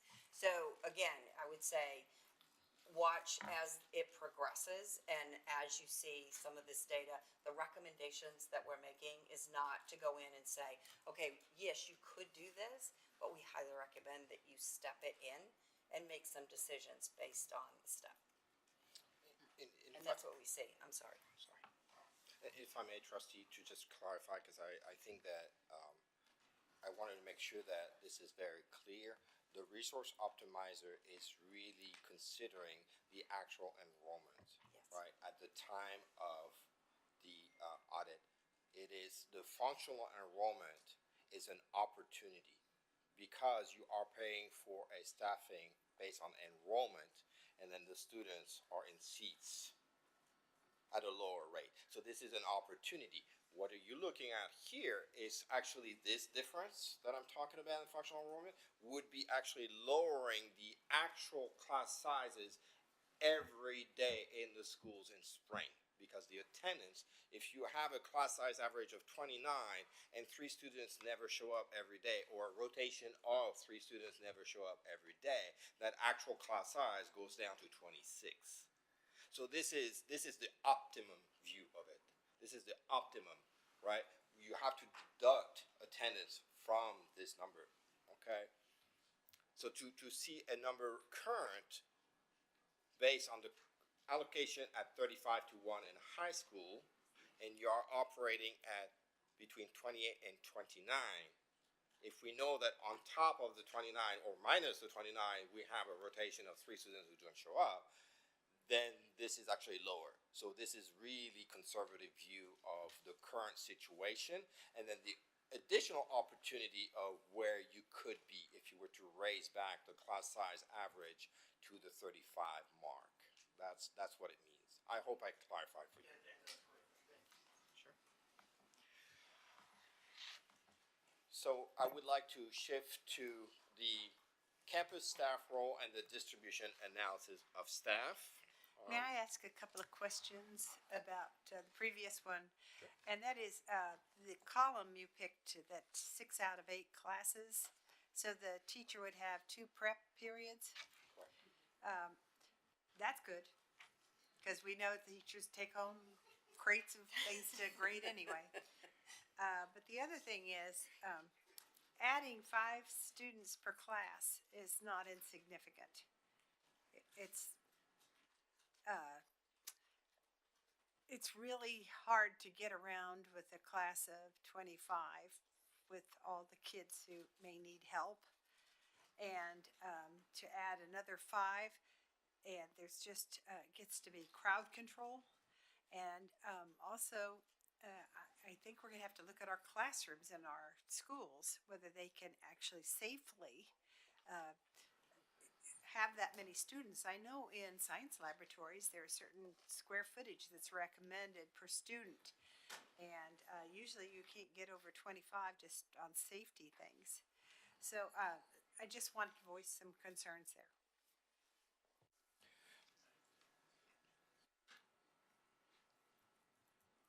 Just gonna finish. No, I'm actually going back to the campus distribution. Sorry. All right. So what you're looking at now is the staff distribution.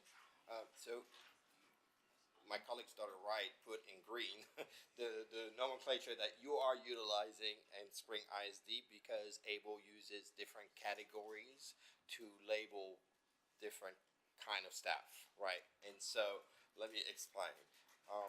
You have certified teaching is the considering all teachers face-to-face teaching students. Certified non-teaching are certificated staff that do not teach classes. For example, a principal, an assistant principal, a counselor, right? Classified teaching is oftentimes a paraprofessional that is providing dedicated support for students in a educational setting. And then the certified non-teaching are all the folks that actually make the school happen behind the scene. So when you go to the school, that you have your campus monitor, you have your secretary, et cetera, right? And so what I wanted to point out in this slide is really, I wanted to stay in the certified teaching, and what we looked at is the distribution of staff and where each campus is putting their staff towards. And in this case, we see a difference of about 14% between one school to the school that's putting their staffing allocation towards teachers. So that's what this represents. Those are choices, right? So 80% of your staff, of your budget goes to staffing on average, we'll say that. And so within that 80%, where is the breakdown from school to school, and what are the choices made? And those choices might be the result of needs. They could be the result of intentional choice for specific initiative, et cetera, et cetera. Which of those columns would a football coach come under? Which of those columns would a football coach come under? So Certified teaching? if your Certified football non-teaching? coach is a certificated to staff that does not teach an athletic period, they would be at certified non-teaching. If they are teaching, they would be in certified teaching. And so for spring, we have our coaches are teachers first. And so their primary role would be their certified teaching. And I know on that second line, it says like coaches at the bottom for the certified non-teaching, but that connects to the instructional coaches. So those were those individuals we talked about earlier that are providing direct support to the teachers. And I assume some people are split, that they're half in the classroom and half doing non-teaching things. Does that happen? It does. So we do have, I know Dr. Cuellar talked about that earlier, where we do have some instructional coaches that also provide interventions to students.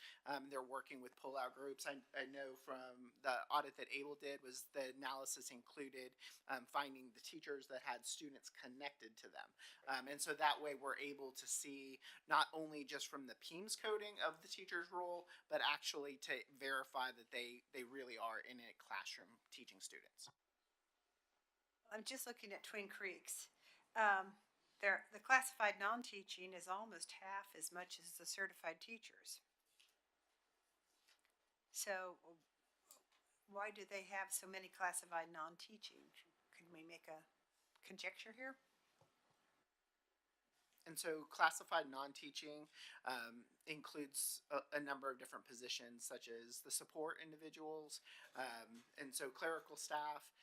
It can be individuals who are also providing providing support across the school. And so, you know, for that specific case, I know they do have a larger number of students in special education. There may be some additional support staff tied to that.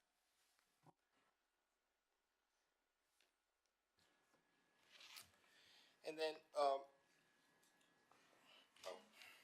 I skip that? The staff distribution, this is the dollar amount based on the actual, right? The actual salary that were provided that correspond to those FTEs. This is really where the money is distributed, and you get a distribution of those dollars across our 4 categories. In this table, it is a simulation to look at the staff utilization, and what we did here is we took all students and we consider all teachers except special education teachers. We used the staff ratio of 35:1 for high school and 30:1 for middle school, and we run the base schedule, right, that is pertinent to each of the school, and we calculated the number of sections needed based on the ratio to accommodate the students based on the staff at each of the campuses. And so you will see the available section per semester as a result of the bell schedule and the sections needed. Sometimes a bell schedule yields more available sections than what are needed, right? And so that difference is in, you see a circle red at the bottom of the table. The difference, if we were to strictly stick to 30 to 1 for middle school, 35 to 1 for high school, there would be an excess of 1,377 section per semester, which converted in FTE is the equivalent of 205 FTE. We also provided a dollar amount at the actual cost of the average salary for each of the campuses in a total of $12,284,131.61. When we say sections needed, can you clarify that? Sure. A section is a group of students, so it is a function of the master schedule. Master schedule has period, and within each of the period, on each teacher line, there is a section that is placed that represent the meaning of a group of students, in this case 30 to 1 middle school, 35 to 1 high school, to that teacher for that period. That's what a section is. Sometimes the section in actuality, right, so this is the ideal one section per teacher per period, right, up to 6 if you teach 6 of 8, right, or 4 if you are 4 or 5. In actuality, what we saw in the master schedule is a stacking of multiple little sections in those periods. And so the minute you add more section, you start stretching that number of sections. But this is the raw number of section in that relationship between teachers, again, total students, and the base schedule choice that it was made at the school level. Have we implemented opportunity culture in any of our middle schools yet? Yes, we have. I know we have it in the middle schools. I know Robertson Middle School has it, but I'm trying to think of our comprehensive middle schools. Ms. Lim? So yes. So is that reflected here? Like, how does that impact this? I'm not sure how the calculation is done, but I do know that the teachers would have sections. So that, you know, if it's in a campus such as Robertson, I believe they implemented 6 of 8, 7 of 8. Those MCLs are teaching half of the time. So Ms. Powers that we met via the video, she's an MCL. So she's teaching certain periods or certain sections, and then she's coaching. So I'm sure we accounted for the time that she was teaching, the periods or the sections that she was teaching, and then the others we didn't count because that's when she's coaching. Correct. And this is extracted from the master schedule, right? Again, the actual in the school might be different. This is the simulation of what the base offering would be, if I could put it in those terms, right? And this was actually a big aha for our principals and our master schedulers in the training. One thing that it provided was tying back to what you were sharing earlier, Ms. Correa, and that is that we have been limiting opportunities for students. Because of the fact we have so many extra sections, that means that when you have your English blocks, you have your math blocks, those class sizes are so small, but there are so many of them that they're not allowing more sections for PVA. They're not allowing more sections for CTE because there's only so many sections that you can have in the master schedule. And that what this revealed and what the conversation was with our administrators was that if we can help refine master scheduling to increase those average class sizes, we can provide more opportunities for those things in the master schedule, and we can still save FTEs at the same time.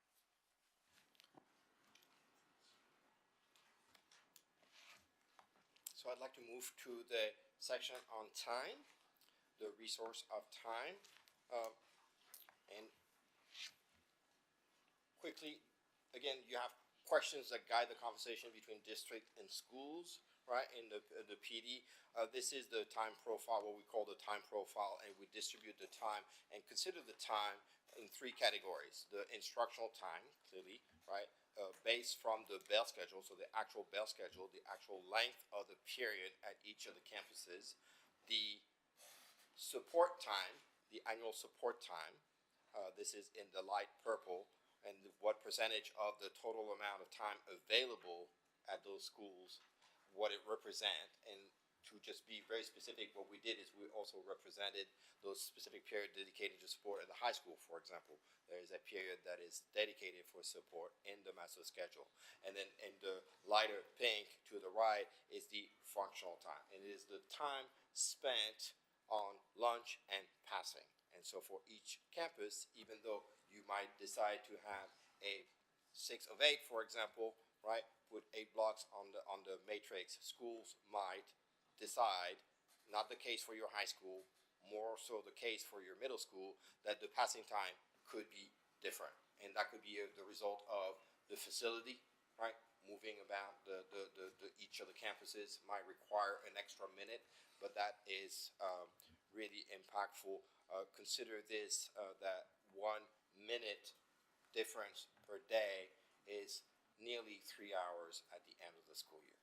So 1 minute a day in the bell schedule difference is roughly 3 hours, not quite, but quite almost 3 hours of time total at the end of the school year. So it is fairly impactful. Just real quick to clarify, small group instruction counts as instructional time, not support time. Is that correct? However, it is labeled in the bell schedule. So yes, in most of those cases, the support was highlighted for us, and so we made sure to render this. And we're looking at secondary schools. What you're seeing in that not pink, the purple color is the House Bill 4545 intervention block time that was mandated to us, because that even though we do small group instruction in the normal class period, at that time of House Bill 4545, it's since been changed, but back then we had to have it as a separate block. It could not be tied to those core classes. And so that's what you're seeing is all of that time that we were mandated previously. And for Is that special, what, I'm sorry, is that why SLA has 0 time, because they're on 7 of 8 instead of the block? For the Spring Leadership Academy? Is that what you're Yes, for this- Yes. So there is the option. We chose to implement it into our master schedules at the majority of our schools. However, it can also be, the minutes can be achieved through after school or before school tutorials and interventions or weekends. At Spring Leadership Academy, they utilized other methods to help make sure that those students receive those minutes. and maybe to answer your question, trustee, the special education is considered instructional time. So any sort of support for special education students is considered instructional time, not support time. Okay. What we produce in this table is actually the breakdown of the cost of the time based on the different campuses and the different categories of instructional time. As you can see highlighted, the HB 4545 cost is within the support time, and this is a dollar view of time, which is fairly unusual. Again, I want to stress that 1 minute costs roughly 1 minute per student costs roughly 90 cents. So 1 minute per student is 90 cents based on the cost of instructing our student and the time available to teach our student.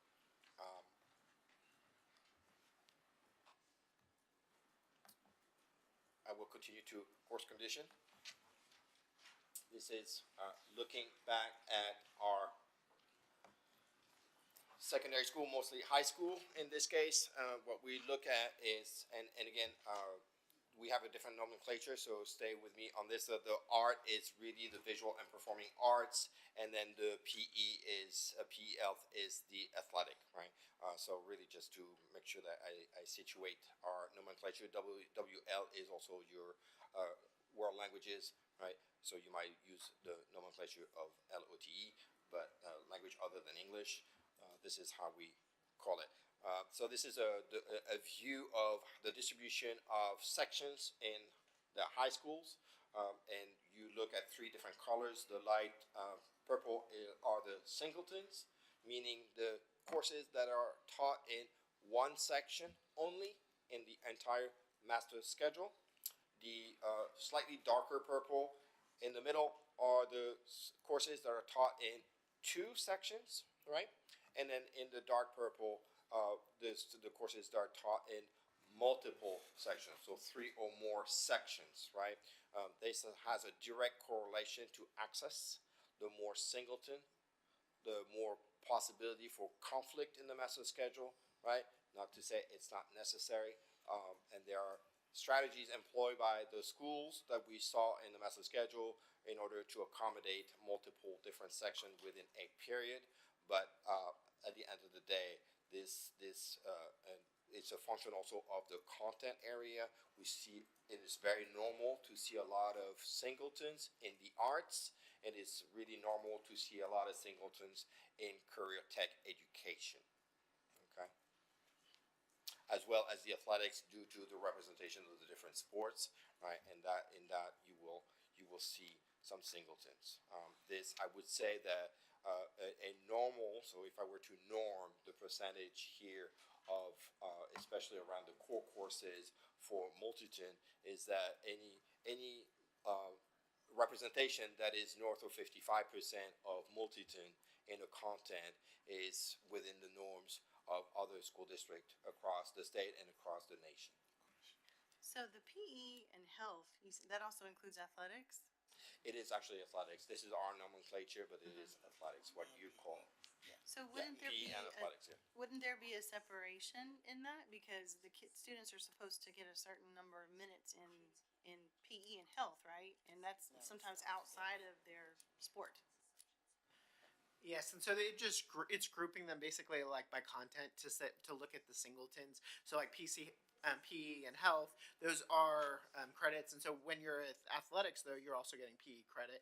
So you're as you're looking at that, there's multiple reasons why you might have some singletons or doubletons, but what you're about to see is a comparison between two of our high schools that you'll see where there's definite opportunities where we're not maximizing on having more course options. And then also just remember, when you look at art, that's all of PVA. So it's performing arts, theater, visual arts, all those elements. So I will highlight a couple schools to look at the distribution at, for example, Spring High School, right? And what I want to point out is not so much the graph, but the table with the promising practice. As you can see, what's important is the distribution of section, right, in singleton, doubleton, multiton, but also looking at the percentage of students enrolled in those, right? And as you can see, highlighted in green, in the green box on the right side of the table, is that a large percentage of the students are enrolled in those multitons, meaning that they have access to multitons. So when I use the lines of equity, right, when ABLE looks at equity, we're also looking at the small percentage of students enrolled in those singletons and wondering who has access to those courses and what those courses are.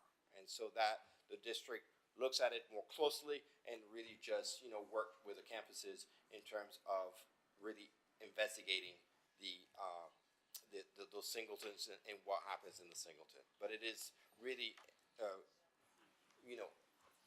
a good thing to look at those high numbers of students enrolled in multiton. This is a function of efficiency and using those courses in the master schedule. We also looked at the Caney High Can we School. pause a moment? Oh, yes. So I think just reiterating, and this is an example, right, for Spring High School, and we were just sharing that in this case, that chart down below is showing that students, and when we talk about equity, right, they have lots of opportunities in the math class, lots of opportunities in the science and social studies, which is the academics, which we do want to show, have a big emphasis. But we also see that students, in this case, for this schedule, for this year, are having limited access to the arts. You can see It's at the big 47. the 47.4% of the students are enrolled in these courses, meaning there are a lot of singletons, which doesn't give the students the opportunity. If I don't get into second period advanced choir, I've lost it. I can't get into it. And the same thing you're looking, the other one that's being, negatively impacted according to this is our athletics. We're doing good with CTE. That's where we see a lot of deficiencies, but in this case, at this school, it's doing well. I think it goes back to what you were talking about, Ms. Correa. When I attended this training myself, we were with the middle schools, and our assistant or associate principal at Bammel Middle School, when we were going through this, he says, "There's my attendance," because students will come, right, for the reading, math, science, and social studies, but what gets them up that morning is I get to go sing today, I get to do art, I get to go Fun dance. stuff. And if they're not getting it, or there's no room in their schedule to get it, like he said, there's my attendance, my kids are not getting up in the morning. So it's giving our schools, our principals, and schedulers, an ability to relook and analyze how we're building these schedules. And then how equitable we are. And if you look at actually Decaney, which is next, it's a little more in line across the board than what we're seeing at Spring. And that is one of the great beauties of this study, is that if you're working in isolation as a campus, you may not know that your numbers are out of alignment with other campuses or other parts of the district, and so you're able to see that big difference. And just showing in credit to Mr. Reynolds, he had some challenges with staffing, and so he ended up closing positions to work to redo his master schedule so that he helped maximize. And you saw that earlier with even his class ratios were closer to our actual staffing ratios. And he built a master schedule, that experienced principal in helping to make sure that kids had more opportunities where, other opportunities, they may not have had those experiences, and where we're seeing less opportunity for students in PVA and athletics. And he focused on his attendance and how he staffed. Yes. And that's what really made the difference. And this data is exciting, but I think Trustee Adams makes a really valid point in we've got to nail the trending around attendance first, as we, incorporate it in as we make decisions. And trustees, I think it's real exciting to listen to some of the things that the district has taken action on and gone and investigated and had conversations. Because it's kind of, as we do this, it's tipping your eye to see something that maybe you didn't see before, to that example, or it's making you look at it a different way. And so then to take the action to go investigate and see how you can improve, the actions that your team has taken has been very impressive. Let's hurry up and get to the good stuff. Well, and I just wanted to add, listening to the conversations about this too, I also see implications with our mobility. Students moving from one school and they had limited access to things that they loved, and now they're moving to another school where it's even worse, and there's a likelihood of them just, I quit, I give up, they drop out, they move,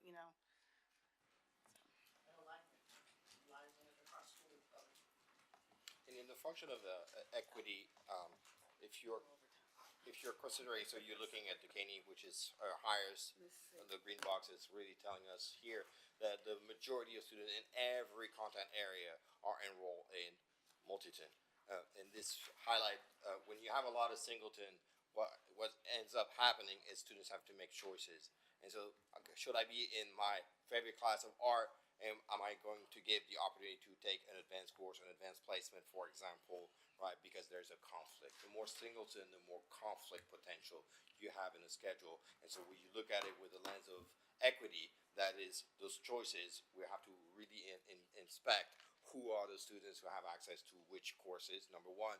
Number two, on the lines of efficiency, the most efficient is when you are using multi-teams. Yeah, I want to expound on that, Ms. Correa, too. I mean, that's also one of the biggest pushes for, standardizing our schedules as well. Because with the mobility, we always say one of the greatest equalizers, especially as we focus on equity, is ensuring a robust and rigorous curriculum for every child. It's very difficult when you have different schools utilizing different schedules because you can't guarantee the same amount of instructional minutes or programming for kids. So, especially outside of the efficiencies, that's for me, I mean, for all of us, I think that's what's really exciting about the opportunity is to, really put equity first and foremost in front. And a good master schedule and a standardized master schedule will definitely guarantee that. So we also looked at regarding looking at the condition for schools. We looked also at the average class sizes in middle school, and what you have on the screen here is really those average class sizes. Note that we included all literacy courses, including intervention courses, and so intervention courses tend to drag down the average class size, right? So this is again just a rendering of the average class size in English on the left, and then in math on the right, with some differences between the campus as a result. Again, intervention courses tend to lower the average class sizes because interventions are done in setting with fewer students. We also look at the average class sizes in different content, and this is highlighted at the time of the snapshot, right? And again, we put the question: are those intentional, not intentional? Is there an intention to lower class sizes in the core courses versus the non-core courses? So what are those choices? And so really just make this informed decision, in other words, with again, access and success in those different content areas for our middle schoolers as they gear to be ready for ninth grade in the spirit of CCMR. We also look at the efficiency of those utilization of available seats across the different content areas in those different middle schools, and you will see some really highlight of, for example, at Do It Middle School, I want to highlight it, a really highly efficient enrollment in the English and utilization of the seats available, right? You also see that at Twin Creeks in the world languages, or at Wells in middle school, Wells Middle School, in the world languages, right? So some picture of the efficiency of, are we maximizing, are we utilizing all the seats available, right, in the school? Now, I will say the seats availability is determined by the school. So to the previous comment, are we considering the footprint of our schools and the available seats in a, say, classroom? This is created by the schools in their master schedule. So we take it that it is actually possible when they say that there are 30 seats in that class, right? Some schools put 25 seats in that class because they know they can only fit 25 students, and therefore that's the picture of that efficiency.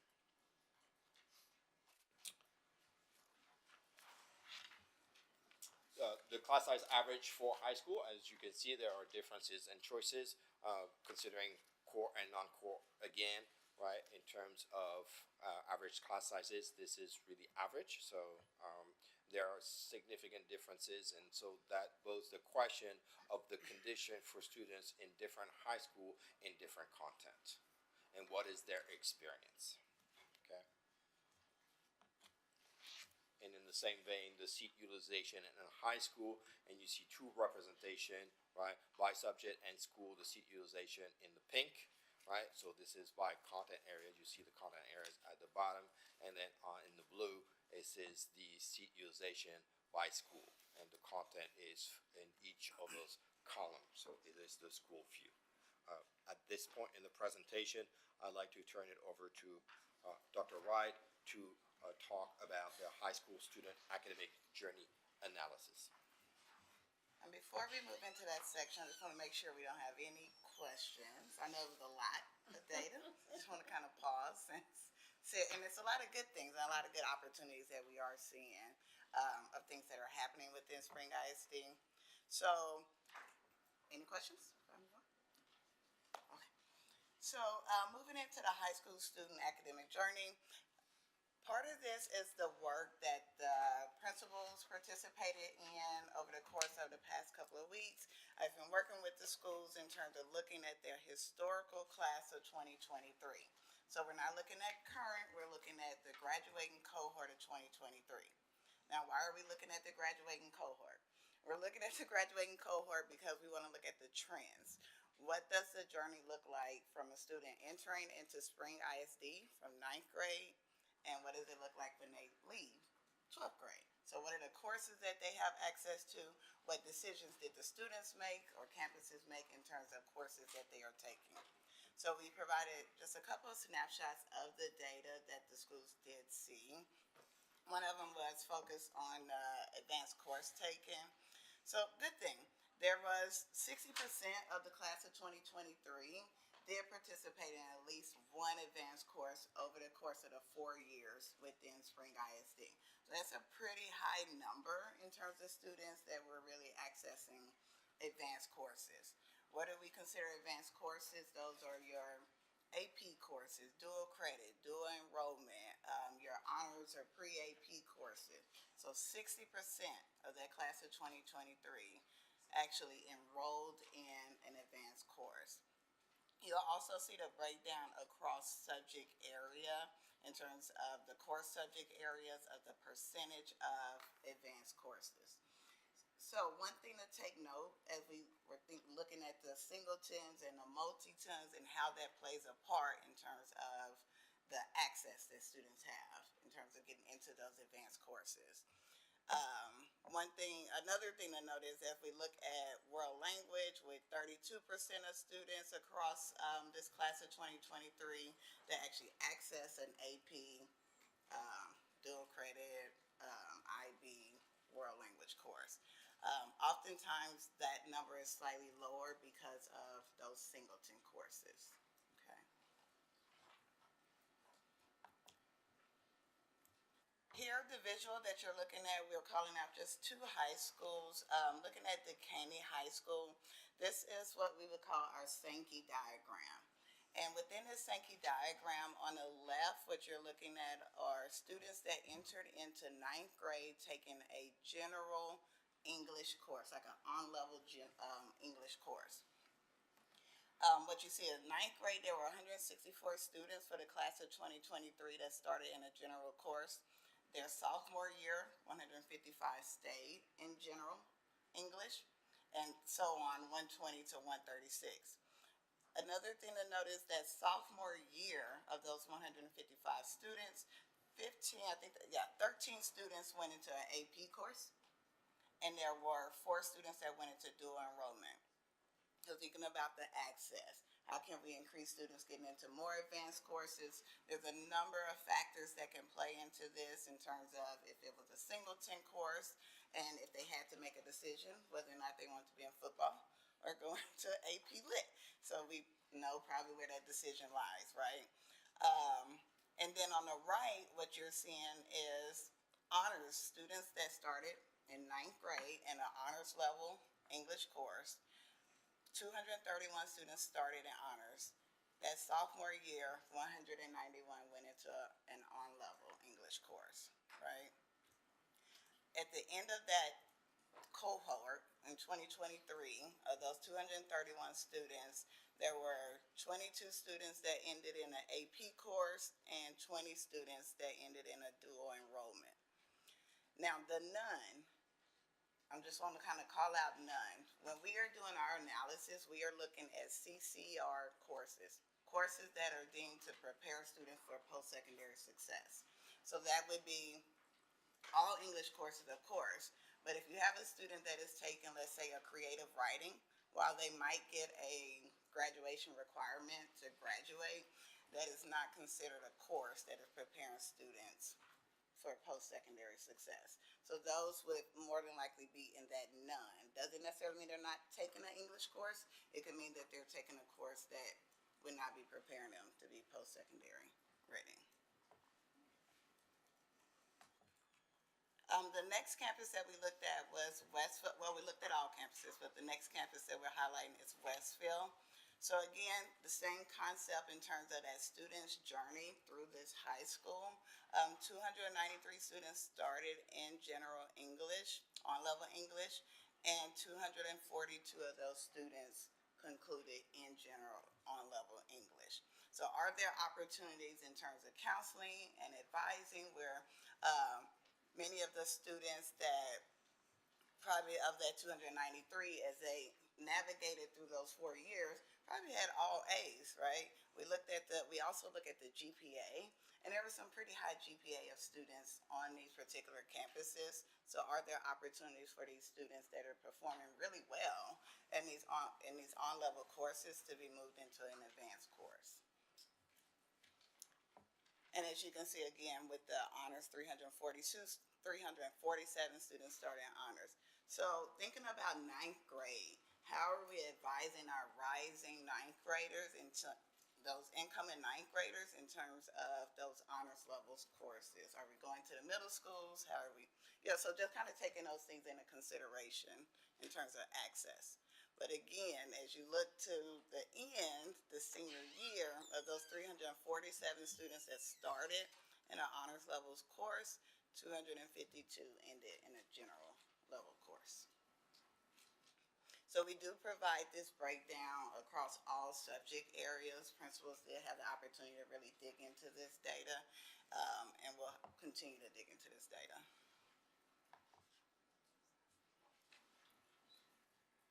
So the next visual that you're looking at are your CTE completion rates. Really, really good. Of the class of 2023, there were 73% of the students that were considered concentrators, completers, meaning they took 3 or more CTE courses in the same career field. The 23% represents those students that took 1 to 3 years of a CTE course across career fields. So they didn't stay in that one particular career field. And 3% of those students are non-participants, meaning they did not take any CTE courses. Now, before I move from that could mean transfer students that graduated, okay? So it doesn't necessarily mean that they just went all 4 years. It could be that 3% could represent students that transferred into the district and didn't take a CTE course for whatever reason.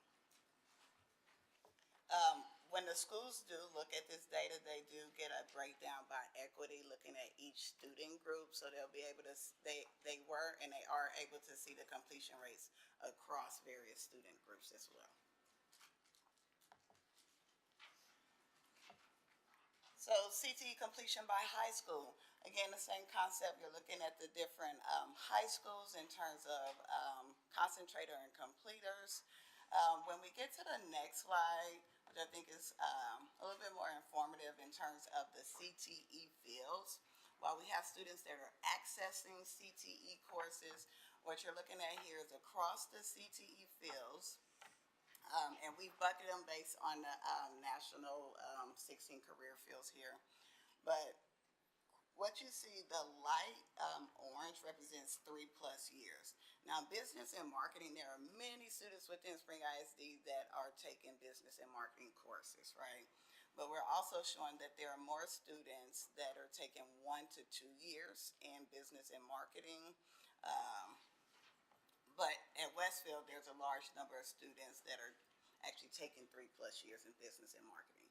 So again, this can look different across campus. A couple of things to consider that we discussed with principals are, how are we marketing? I know a lot of the principals have already started making plans around how they're marketing their CTE courses, going into the different classrooms, and getting back to the master schedule, when students are choosing courses, ensuring that they're choosing the next course related to that CTE field. Any questions about this? Now, I want to note that schools will have access to this data.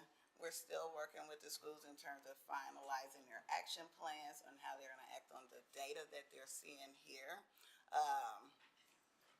but it's some really good things that are happening in terms of at the campuses.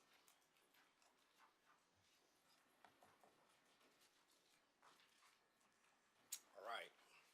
Thank you, Dr. Wright.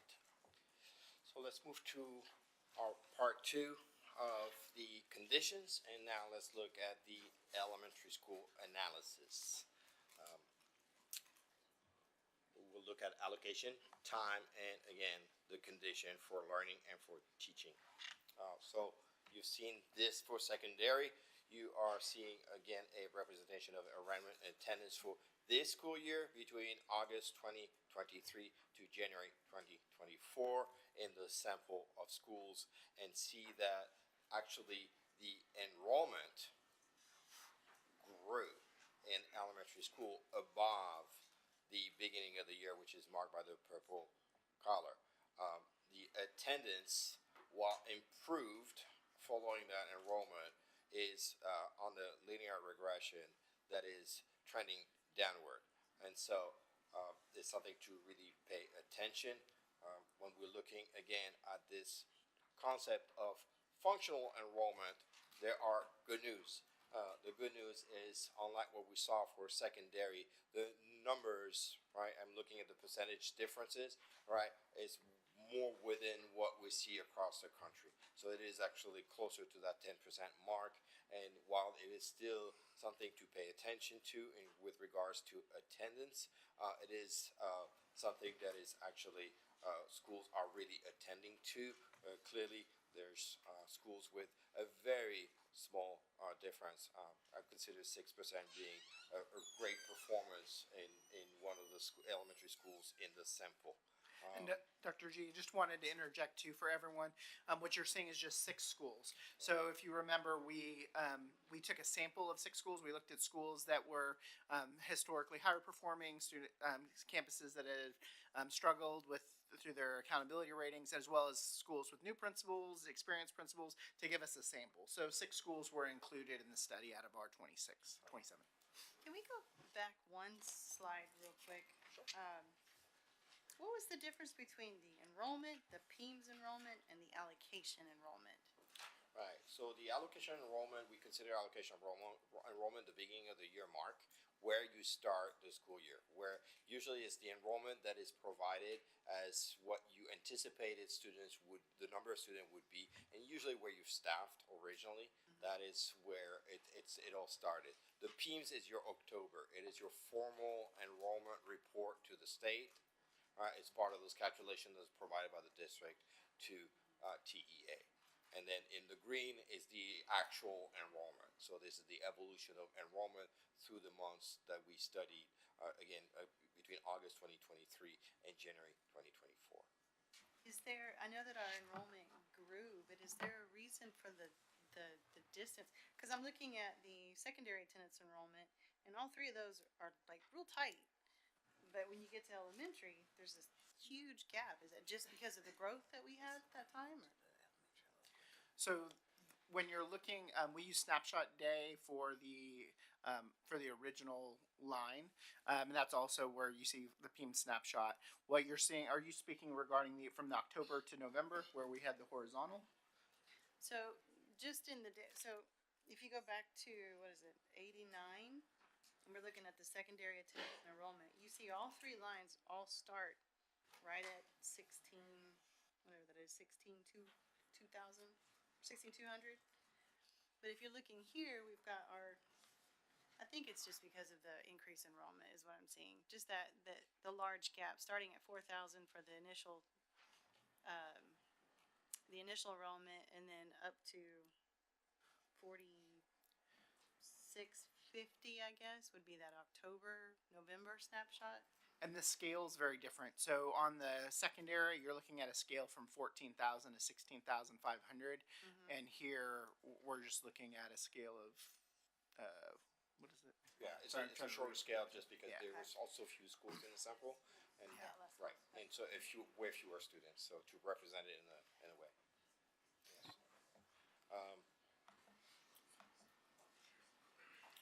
The only thing I want to highlight on this is, again, there are different bases, right? So elementary schools usually do not run bases. They don't. right? So this is a able concept. It's a representation of time on the base schedule, so we can compare it with secondary school, really, and compare the schools for an efficiency measure of the chunk of time. Every chunk, whether a 5 of 6 or a 7 of 8, represent actually the amount of time the teachers have for their prep. That is, and the specials. This is usually what it represents. So it is an artificial rendering, and there are different choices in the data that was provided. One had a teacher prep length of 60 minutes with the specials of 60 minutes, and then a set of schools that had the 50-minute special / teacher prep. And so when we apply, again, a base, right? Again, we chose the base of the most school in the sample, and we see some differences in terms of, similar to what we saw for secondary school, between the highest average class size and the shortest, the lowest average class size, pardon me, right? Up to 10 FTE. We also look at the staff distribution, and we look at the percentages, much tighter in terms of elementary school, in terms of the allocation of staff towards teaching. So there's not a whole lot of not significant differences in that. An important measure we also looked at is so that you'll see the different categories in terms of staff ratio by different categories, right? That's just interesting to look at, because while you allocate, there are different class sizes, different number of students to teachers, right? We saw that in a different way in the allocation evaluator. You are seeing it here in the lower table. That is the school staff ratio by categories. And if we look at the certified regular teachers, right? So those are only regular teachers. You have a ratio that ranges from 14 to 1 to 18 to 1.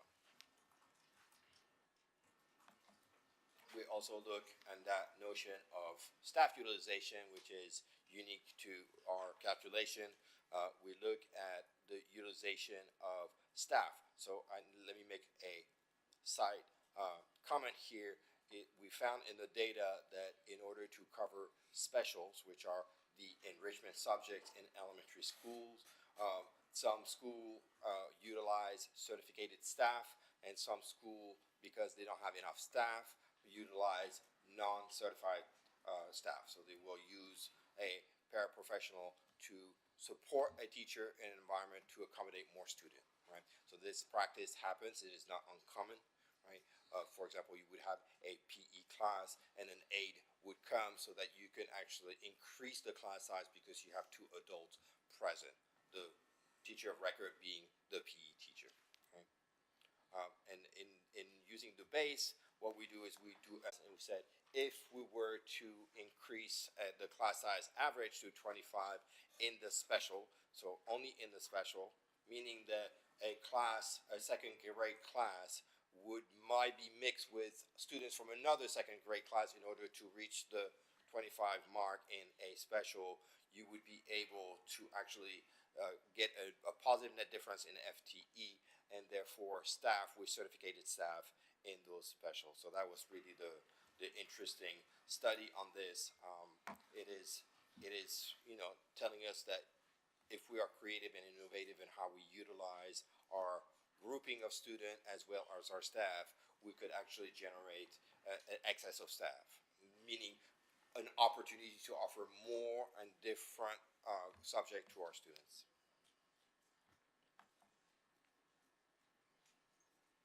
We also looked at time.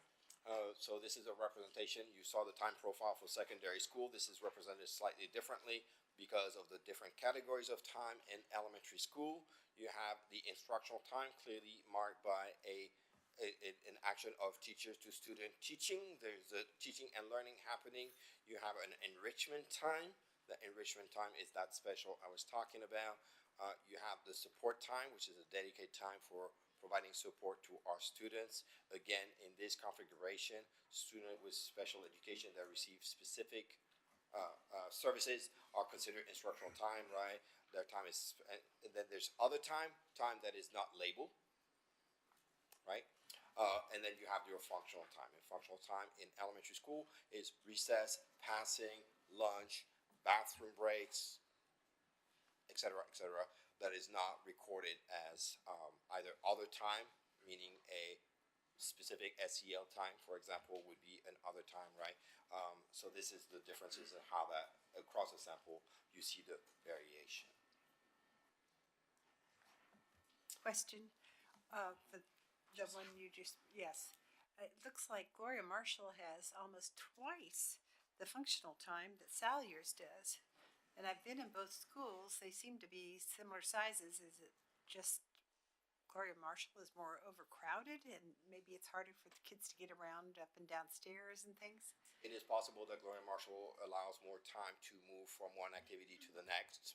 It is possible, and it is rendered in the those schedules that were provided.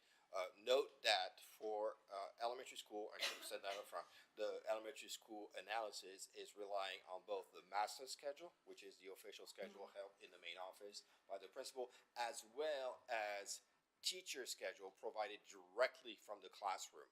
So the schedule, if you were to walk in the classroom and the teachers post their schedule for the day for their student, we utilize that view, which is very unique to our study.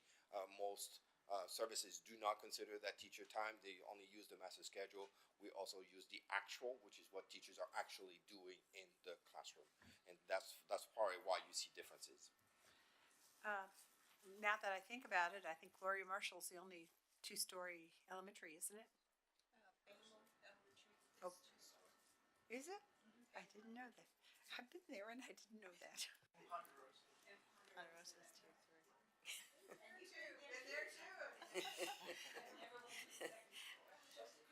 Did you mention that recess is in the considered in the functional time? It is correct, yes. In our calculation, yes, ma'am. And then you said SEL is in the other time. Right. He said ESL. No, Yes, SEL. You said Social SEL. emotional. So some schools have actually Oh, I dedicated time apologize. for that. Right. I heard that Right. backwards. Thank you. Some schools it's included in their instructional time, so they do a different format. And because of the nature of the data that is really an actual from the classroom, it comes in various forms. So we categorize it like this, right? And so you see some differences, right? And those are not good or bad or ugly. They're just a representation of what happens. Right. I just wanted to make sure I heard SEL, not ESL. He said SEL, yeah. Thank you. SEL. I will say that, for example, dismissal time is sometimes accounted for. So some teachers at the classroom level will spend 5 minutes for dismissal versus another teacher in the same school, in the same grade, will spend 15 minutes for dismissal. So those are impacting instructional time, right? Clearly.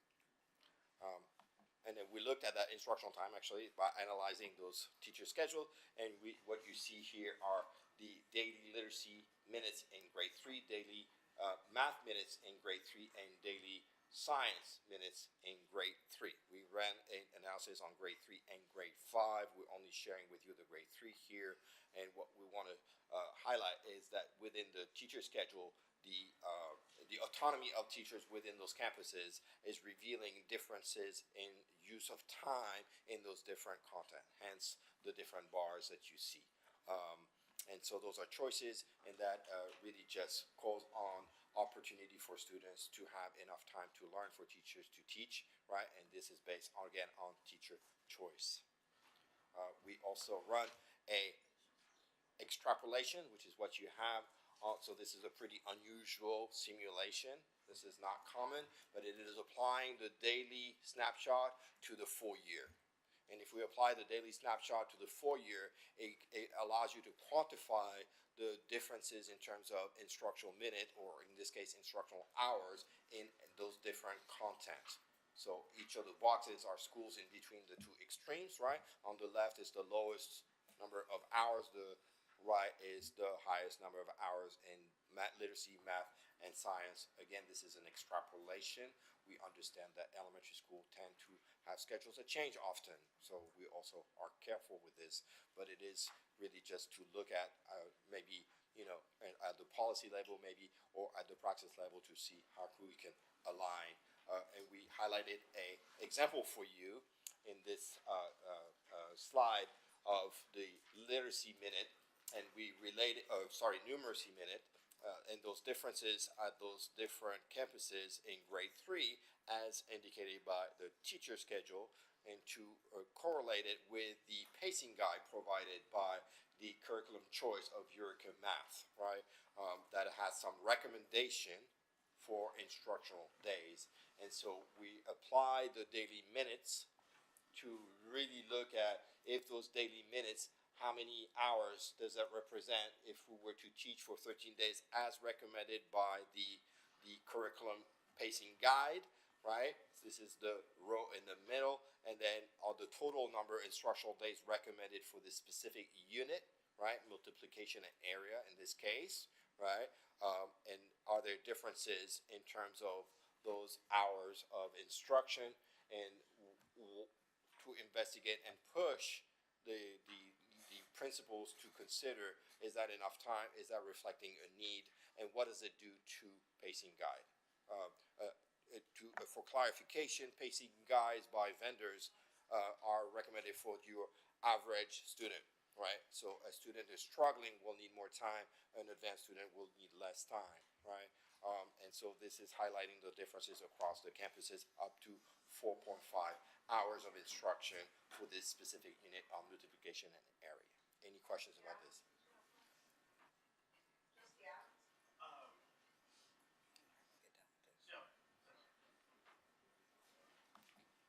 I'm still worried about the time, because even if the kids are getting the concepts right away, hopefully the teacher then takes that extra time and pushes them further into the upper level and GT areas. And I also just throw into the mix too, you keep mentioning the word investigate, and I think that's important. I looked at the MOY map reading for grade 3 on or above grade level compared to the literacy time, and the two schools with the lowest literacy time had the highest growth index. So there's more at play. So investigate is an important word. Right. And if you allow me, I will present that in a couple slides and explain. But you're jumping ahead, but I'm glad you are. This is good investigation, although that I don't necessarily like that word, but yes, it is great. This is a rendering of the class sizes at the different grade level. I will just note that Burchett has experienced a surge in enrollment, and therefore those higher class size averages is the result of that surge in enrollment. Pay attention to, you can look at it and see the pattern. And again, this is, it's a little more difficult to do surplusing with elementary school than it is for secondary school, obviously, right? Because students are attached to their teachers. But this is something to reflect upon. And then we also look at the average student time, right? And this is for creating the condition. So the per student time is a relationship between the time available as indicated by the teachers to really the number of student, and to see, is there some trends we can learn from? Is there best practice in the sample we can learn from or not, right? And then what can we just do in terms of informing the rest of the elementary schools, and really, again, look at it and act upon it if need be. And so I will get to that slide where you were looking, trustee. And so yes, this is a table that is, we call that the heat map, right? And the heat map is trying to put all that information into a visual that allow you to just try to make sense and start looking at the different levers that exist in schools, right? And so the schools are ranked from a teacher average salary from the lowest to the highest, right? So this is the first column next to the name of the schools, and so this is average teacher salary. I will say that we don't equate necessarily experience to quality, so we don't. We just render it this way. That's it. So you are right. There are some conditions for literacy that are favorable to some school, and yet we see that the STAR data is not correlated to that time. So is time equal better student outcome? It is definitely in favor of the best condition, but I would say when you look at this, there is also the factor of teacher experience. and maybe the need for teacher PD and growing our adults that are serving our students. If I pay attention to the previous presentation, I heard that you have a large number of new teachers in this organization, and therefore, really, I think the leadership is considering this and really taking action on this, right? And so you can look at those, somehow are directly correlated, some it might be another factor, and to look at it and consider it. I just wanted to clarify, I was referring to MAP, so beginning, middle, and end of the year as opposed to STAR, since that's just one time, but it shows similar to what you were saying.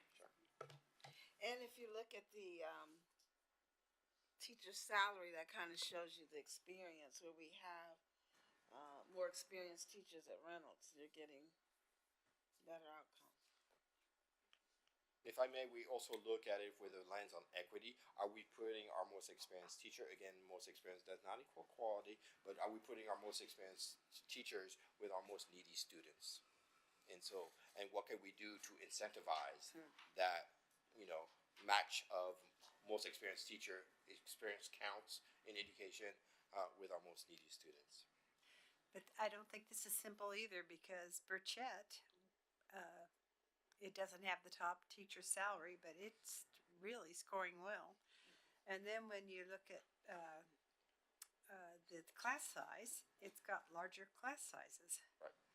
And Pat Reynolds has very low class size compared to the other elementaries that are on this chart. So this is going to take some study, I think. And that is the beauty to the data, is that it gives us the ability to look deeper. Education's challenging. It's not a research study. You can just go and say, oh, here's the magic formula. There's so many factors contributing.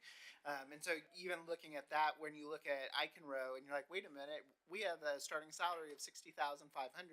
Well, that's because we also have interim teachers that are taking on the roles of teachers. And so they're pulling down the overall. But again, it goes back to that, the experience, the pedagogy, the efficacy, even that's having an impact. And so there, it's all those pieces coming together, and that's the conversations we're having with our principals, because sometimes there may be a need for more time, and depending on what the data shows for where your student gaps are. And I saw another one, Gloria Marshall, that we said had less hours on math instruction. You may have already said this. It has the highest grade 3 math scoring, it looks like, of these elementary schools. And Dr. Jensen, also part of the conversation that Dr. Pariseau was saying, and we had the conversation around secondary schools and the very importance of standardizing our master schedules. There's already a lot of synergy with our elementary leaders that have expressed the need to start standardizing the elementary schedules as well.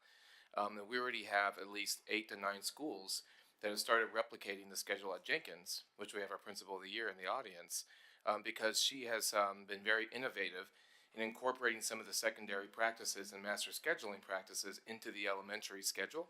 That has really allowed for maximizing instructional time as well as professional learning community time. So I just also wanted to put that out there as well, that one of the things that this pilot has showed us is that there is a lot of disparity also amongst the schedules at the elementary level. So there is an absolute need for us to critically look at how we can potentially standardize our elementary schedule so we can maximize instructional time, allow opportunity for students, as well as teacher planning and professional learning community time as well. Eikenrow is also one of our higher mobility campuses. You look at their average attendance and their functional enrollment, that kind of lines up.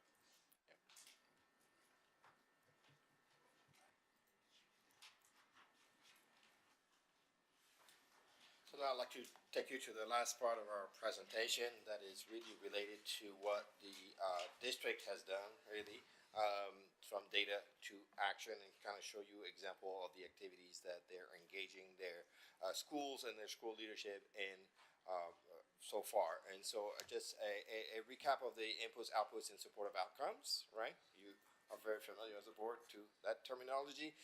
The planning timeline, so we have given you updates along the way, but we started with the senior leadership, and they've really worked with the department leaders and then campus leaders in February, and now we are with you today to really share this, and this is the flow of delivery towards changing practices and schedules. There will be a strategic planning recommendation and related technical assistance following this, right?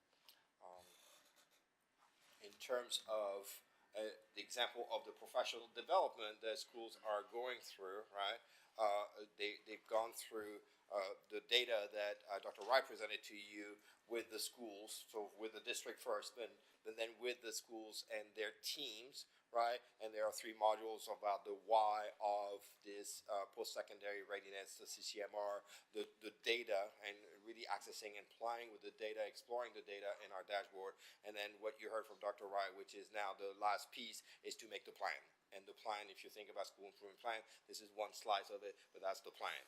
What are we going to do for different groups of students to reduce the disproportionality and create an updraft, meaning pushing our students towards taking more rigorous courses so that we ensure that when they graduate from spring ISD, they are ready for what comes next.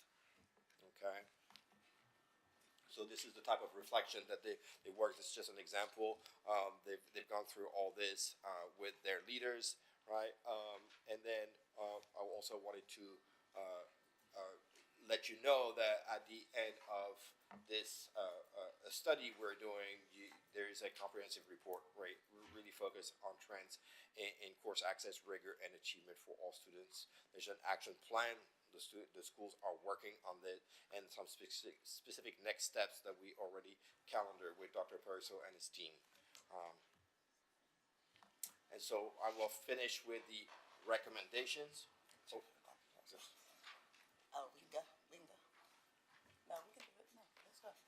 We got it. He wants to do it. you want to do it? So, yeah, I don't mind. And so what Able presented to us was a number of their findings, which you've heard today, for everything from enrollment and attendance to looking at the sections and providing opportunities to have more multi opportunities instead of singletons, looking at class size and utilization and potentially the savings of up to $12 million in staff efficiencies.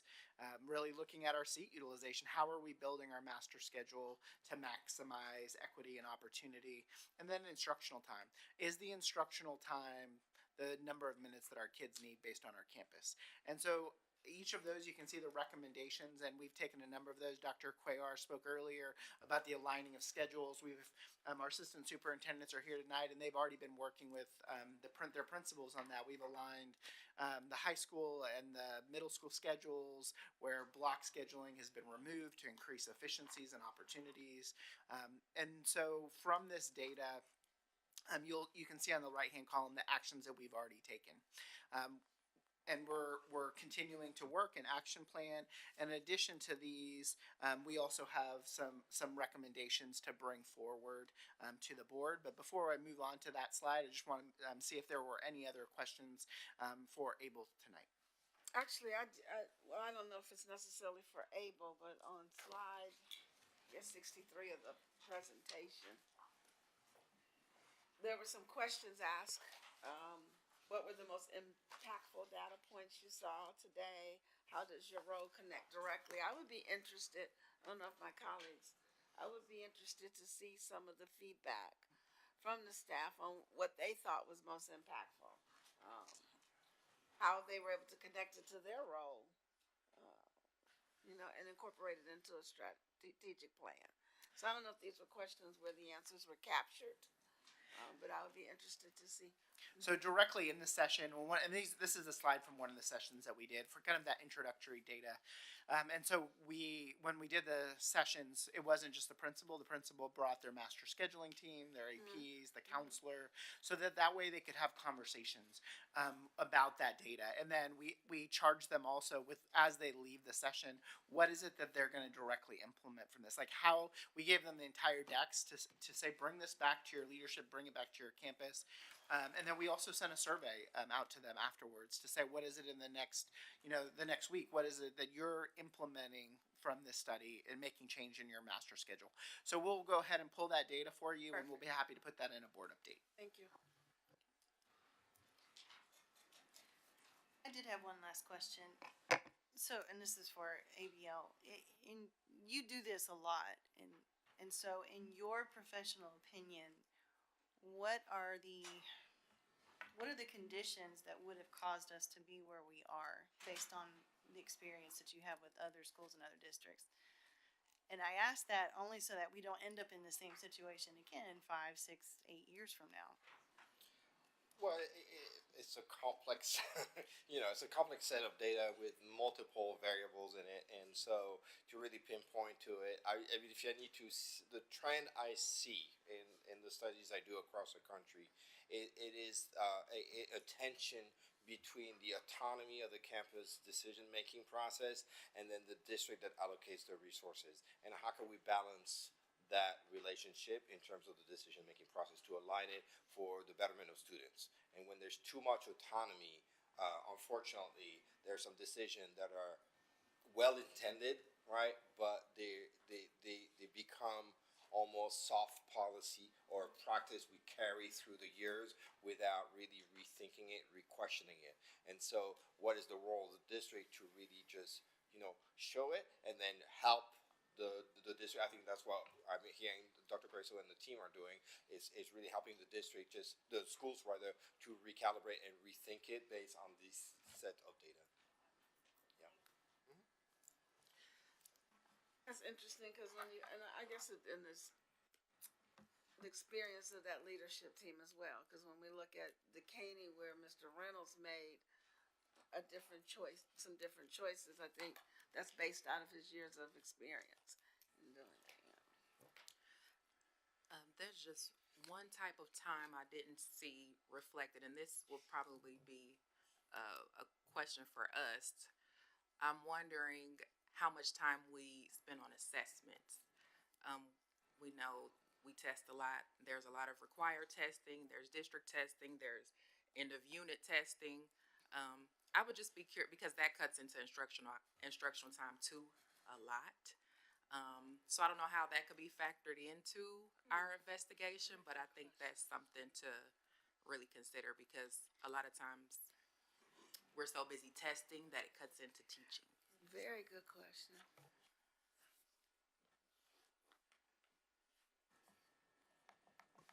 We will investigate that and try to pull up some. We have it oftentimes through windows, and sometimes I think that's also the perception that may confuse even on our campus staff is. So we try to provide large opportunities for testing to happen. We're not saying on this day. So like when we do our district, our middle of year, right? There's like a 3-week window to complete that. And so really on a campus, if you did, your 5th grade this day and your 4th grade that day, the amount of time is not that significant necessarily for the middle of year. But if you look on a testing calendar, it looks like all we're doing is testing because the windows are so large, and we have large windows to give that flexibility to campuses. And so we can pull together from the different assessments that we set, like what are those average completion times, and be able to use a data set for that. Yeah, So, because does that work? I'm familiar with testing windows, but Yeah. we still test a lot. And even outside of standardized testing, it will be So you're I think asking like of important. all testing that we're doing, like end of unit testing. Yeah, it's not just the Yeah, I'm not windows. just talking It's about- not just the windows of. we know when to start it. Right. Right. I'm talking about all of the In- tests that start yeah, to accumulate. in addition to the state, I mean, we'll also get you all local because we also have embedded informative assessments within our curriculum. Right. That's embedded through the scope and sequence. It's in the units. So And I'm not saying report the minutes. I'm to to get an idea board, I'm of saying, what is the yes. distribution between actual instruction Yes. to assessment on a week-to-week basis, month-to-month basis. So I can get that to you. Thank you. All right, thank you. Now that she raised that question, it was a really good question. I wondered if included in the functional time category were things like school time that the kids spend doing extracurriculars. So, like, if my daughter has a football game, she's in the band, right? They take off like hours before school is over, and so that's lost instructional time. And so I wondered if in functional time we considered things like that. Good question.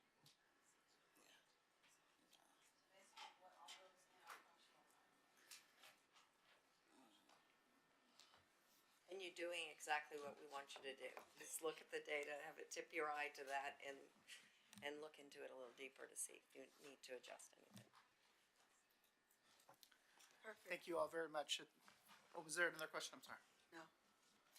Thank you all very much. And I know we do have some recommendations also from administration based on what you just saw today. If you look in your blue packet, you should have a blue folder on your podium. We can pull up the recommendation. Able provided us, again, going back to that flashlight, right? They gave us a glimpse at opportunities that we can have. And so looking at, wait a second, there it goes, okay. Looking at the opportunity for 12 million, that would be very aggressive. And as Abel shared, like you want to take a multi-year approach as you're looking at how we can increase efficiencies, increase equity, increase opportunities for our students. And so what we staff at is for elementary 24 to 1, but Abel revealed in the 6 schools that it was 16 to 1. When we look at middle schools, we staff at 30 to 1, but we're actually having an average of 22 to 1. And at high schools, we staff at 35 to 1, but our actual is 29. And so there are large gaps in the average class sizes. Some of that is, as Dr. G talked about, the autonomy that campuses have. Some of it's due to that. Where like at middle school, the investments with their additional campus funds may be chosen to buy 5 or 6 teachers, where then you're bringing down your class average. But is that the most strategic way to address the gaps that our students have? So really looking at those aspects is the work that we're doing now. And yes, that 12 million opportunity for savings exists, but the recommendation from administration is to take a more conservative approach due to all the other changes that we're having with ESSER going away, T-class going away, and those adjustments that we've already heard feedback from our principals on budget savings. And so no changes for elementary. We want to look more at that. We just looked at 6 schools.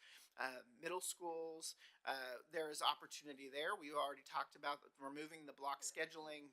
We're transitioning to a 7 of 8, which will increase opportunities. There's also opportunities for staffing reductions to help increase that middle school average a little bit.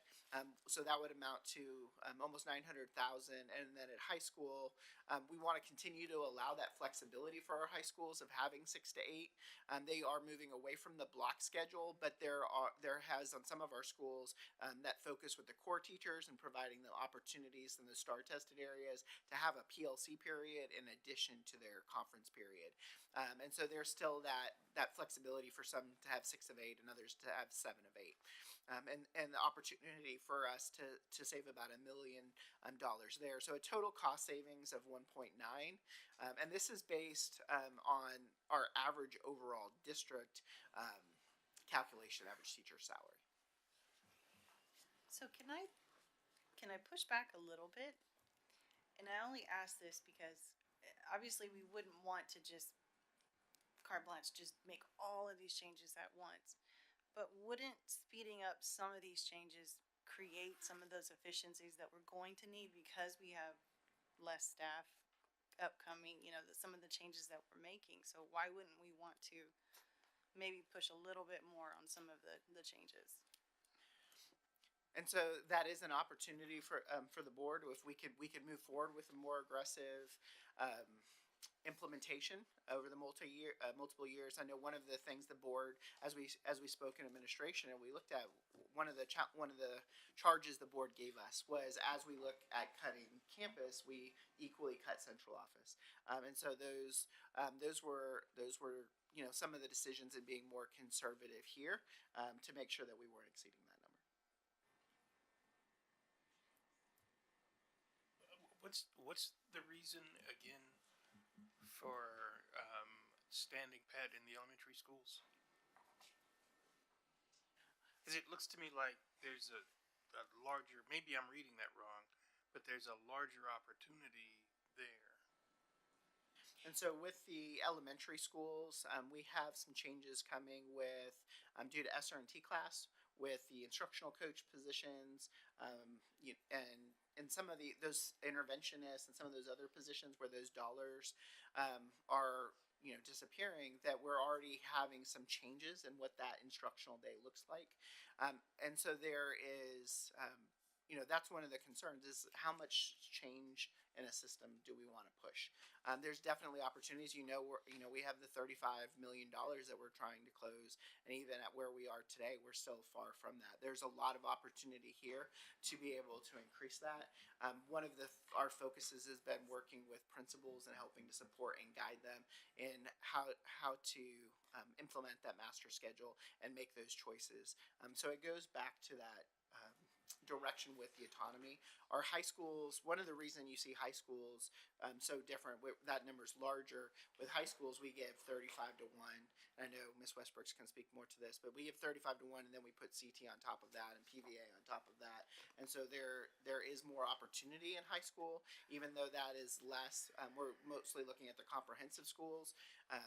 It's less schools, but there's a larger savings. So what I would like to say, if I'm hearing consensus, and speak up if we're not, if y'all can maybe come back with a couple of options for a more aggressive approach that we can look at, and if not Tuesday, but the following month. Definitely, and I think Thank that's what we want to be able to do, to Correct. give you the options and look Yes. at, this is a very conservative, we can keep this conservative, do something that's moderate, and then do something that's aggressive, so that we have the opportunity for you all to discuss. Thank you. And with tonight's, okay. Are there any more, your lights on, do you have more questions? Okay, all right. Thank you so much for hanging in here with us this evening and answering all of our questions. We truly appreciate all your hard work and your partnership. Thank you. Thank you, Dr. Parasol, for that this evening. What I'd like to do at this time, I'm going to propose that we table the Vader topic until the board meeting on Tuesday. So that would just leave us with Ms. Westbrook's budget discussion because of time. Was there any objections to tabling that item? And then there was a request for another break, but this time let's truly make it 5 minutes. Okay, so we're gonna take another quick 5-minute break and then come back.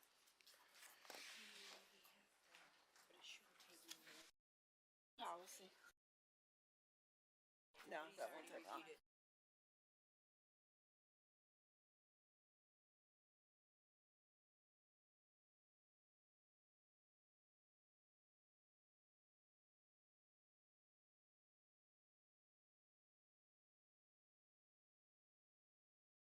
Yeah.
pull everything together that we've talked about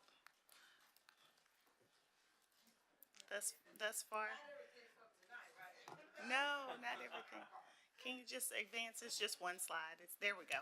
Okay, so to just summarize all of what we've heard so far this evening, to pull together the reductions that we have presented over the last few months.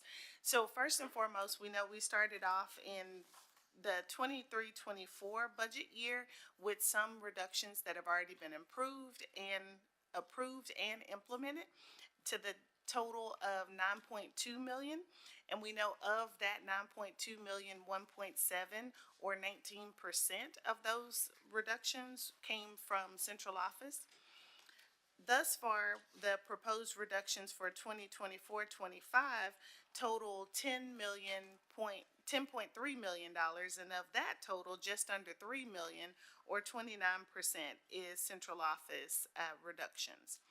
Then this evening, we had heard from our TASB representative who proposed some reduction opportunities as well, and you all have a copy of the grid with the proposed reductions that total $2.2 million, and of course those reductions are 100% central office.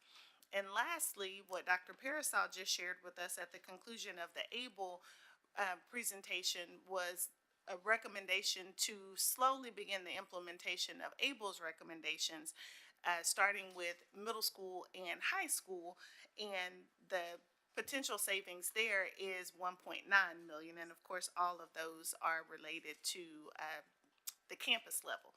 So total proposed reductions plus approved reductions is 24.6 million, and of that, just under 7 million is central office, and to Dr. King's point earlier this afternoon, that's about 29% of the total proposed or approved reductions are central office. And just for some context, as we talk through the percentages and the totals, the total salaries and benefits budget in the general fund total $296 million. And of that, 22% of that $296 million are for non-campus staff, non-campus functional staffing. And so of that 22%, 22 million is administrative salaries, and administrative is when we're talking instructional administrative, so the positions that we heard about earlier today, those curriculum and instruction leadership positions, as well as administrative positions such as myself, Dr. King, those sorts of positions. So that totals about 22 million, which is 7% of the total salaries and benefits budget. And then operations makes up the remaining portion that is non-campus staff. And operations is transportation, our custodial staff, our mechanics, technology. That team is a total of 43 million and 15% of the total salaries and benefits budget. So just pulling all the numbers together, that thus far where we are with our reductions, just seeing how the central office impact compares to the total amount of reductions that have been brought forward. And so with that, this evening, with all of the reductions, with all of the proposed information that we have available at this time, I wanted to turn, if the board would turn with me to page 149 of your binders in relation to a resolution that we're bringing forward this evening with an effort to provide accurate staffing projections to our campuses at their request. Our principals have requested, we know we're in a budget reduction, we know there's lots of balls moving, but if we can have just one budget staffing meeting, finalize our staffing, and we can move forward, as opposed to budget staffing meetings and then things are still changing. So we're hoping to get to that point with this board resolution, and also it gives our human resources team and our school leadership team the opportunity to identify those vacancies that are available for any staff members that may be displaced, so that we can continue to retain our highly qualified team members. And then lastly, just as a professional courtesy to those employees that are impacted, to give them timely communication so that they have the information that's necessary to make decisions and to prepare themselves for opportunities that may come along. So this resolution is our attempt to solidify the board's commitment to implementing the proposed reductions that we've presented beginning at the January 11th board meeting. So if you'll bear with me, I wanted to read the opening statements in the resolution, and then, of course, the remaining information is the list of the proposed budget reduction items that have come forth before this evening. So, whereas the Board of Trustees of Spring Independent School District is required by law to adopt a budget for the district and monitor district finances, and whereas the legislators of the state of Texas have failed to provide adequate funding to school districts despite inflation and no increase to public school funding since 2019, and whereas the district has 1,000 fewer students projected to be enrolled in the 24-25 school year than in the 2019-2020 pre-pandemic school year, and average daily attendance is more than 1% lower than when comparing the same time period. And also, whereas due to the impact of the budgetary adjustments, administration must begin taking steps to implement these adjustments prior to the final passage of the budget. And whereas by committing to these adjustments, administration can begin implementation through communications and other steps necessary for each adjustment.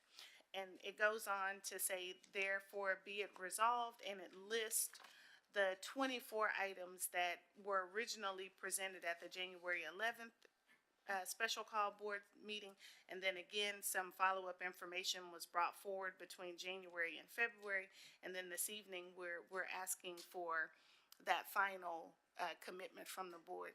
And just to be clear, these reductions are not something that administration and we know are not something that the Board of Trustees want to do, but it's our reality right now. Our current reality is that we are in a significant budget deficit and we have to adjust in order to make sure that we are preserving the financial stability of Spring ISD going forward. So our ask this evening is to receive that commitment from the board for the items that we've presented and followed up with additional information so that we can move forward with our communication and with our staffing plans with our campuses.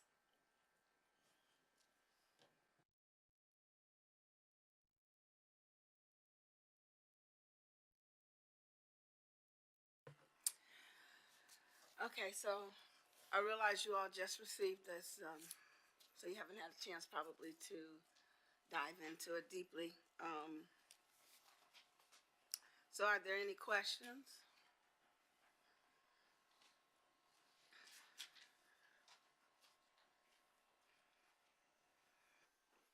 The additional information that we just requested for the ABL cost savings, what does that do to this? So ABL is not included in this particular resolution because that information was just presented this evening. However, we would like to talk about that just a little bit more, but it's not included in this resolution. I'll say, I'm 18 years, I've never done a resolution for budget. I'm not comfortable with it.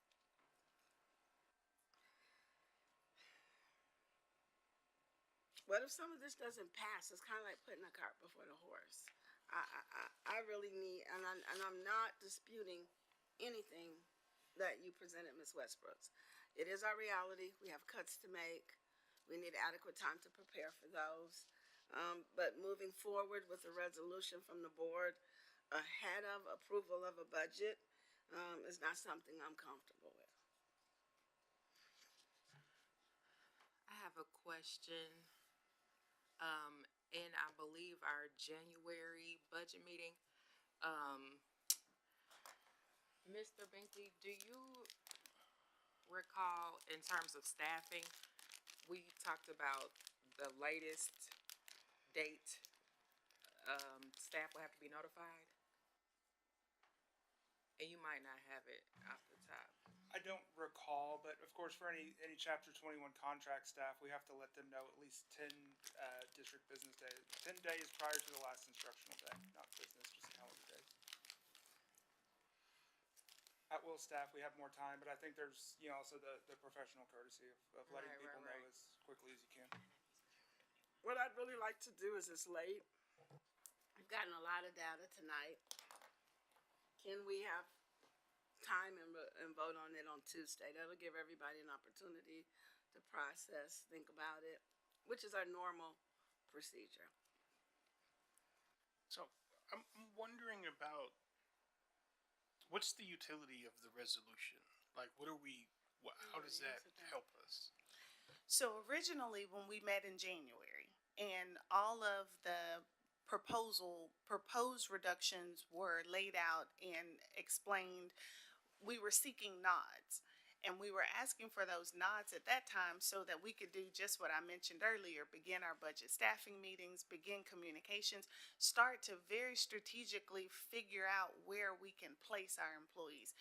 Dr. Hinojosa, in every budget reduction discussion she's had, she said, if you want to be in Spring ISD, we're going to find some place for you to be.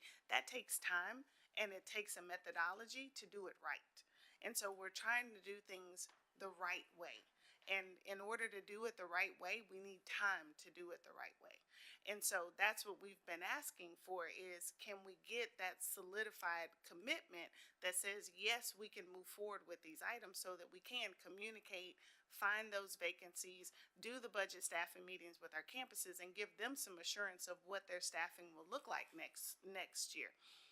So we did that in January. We got a nod on all but 3 items, and we struck the busing, and we had some questions on the interventionists and questions on the CTE teacher recommendation. We brought back all of the requested information in February, but in February, we were in the middle of another presentation, and there was a comment made about not wanting to move forward with the at-risk counselors at the elementary, with the reduction of the at-risk counselors. So that took us backwards. So we don't have a solid commitment of what we're going to do. And so we set out to make sure that we could move forward and make plans so that we could communicate openly, timely, all of that. But if we're not getting clear guidance, then as administration, we're not comfortable moving forward if we're not 100% sure that we have the board's approval, permission, and commitment to move forward with these items. And so we've begun our budget staffing meetings, but there's still this asterisk next to the meetings where the principals are saying, please let me know what my staffing is going to be next year. They're talking to their employees. They're talking to the individuals on their campus. They're moving coconut shells around to try to make sure they can hold on to their team members on their campus if they know what their staffing allocations are. So we're trying to help them make the best decisions that they can by knowing what their staffing is. And so now we're in March. We would typically be done or just about done with our budget staffing meetings before spring break. And our secondary campuses are still going to be hanging in the balance. We have them scheduled for the week after spring break, but if we don't have decisions, we can't have those meetings with them because we're not exactly sure what our allocations are going to look like. Thank you. And just to follow up on Ms. Westbrook's, not having those allocations impacts the staffing calendar and the hiring calendar. And so the goal is always to for displaced staff to be placed first before we open up hiring to external candidates. So the longer that this decision goes, we're getting later into the hiring season in which we open up our hiring to external candidates, in which our peers have already started to do so, our neighboring peers.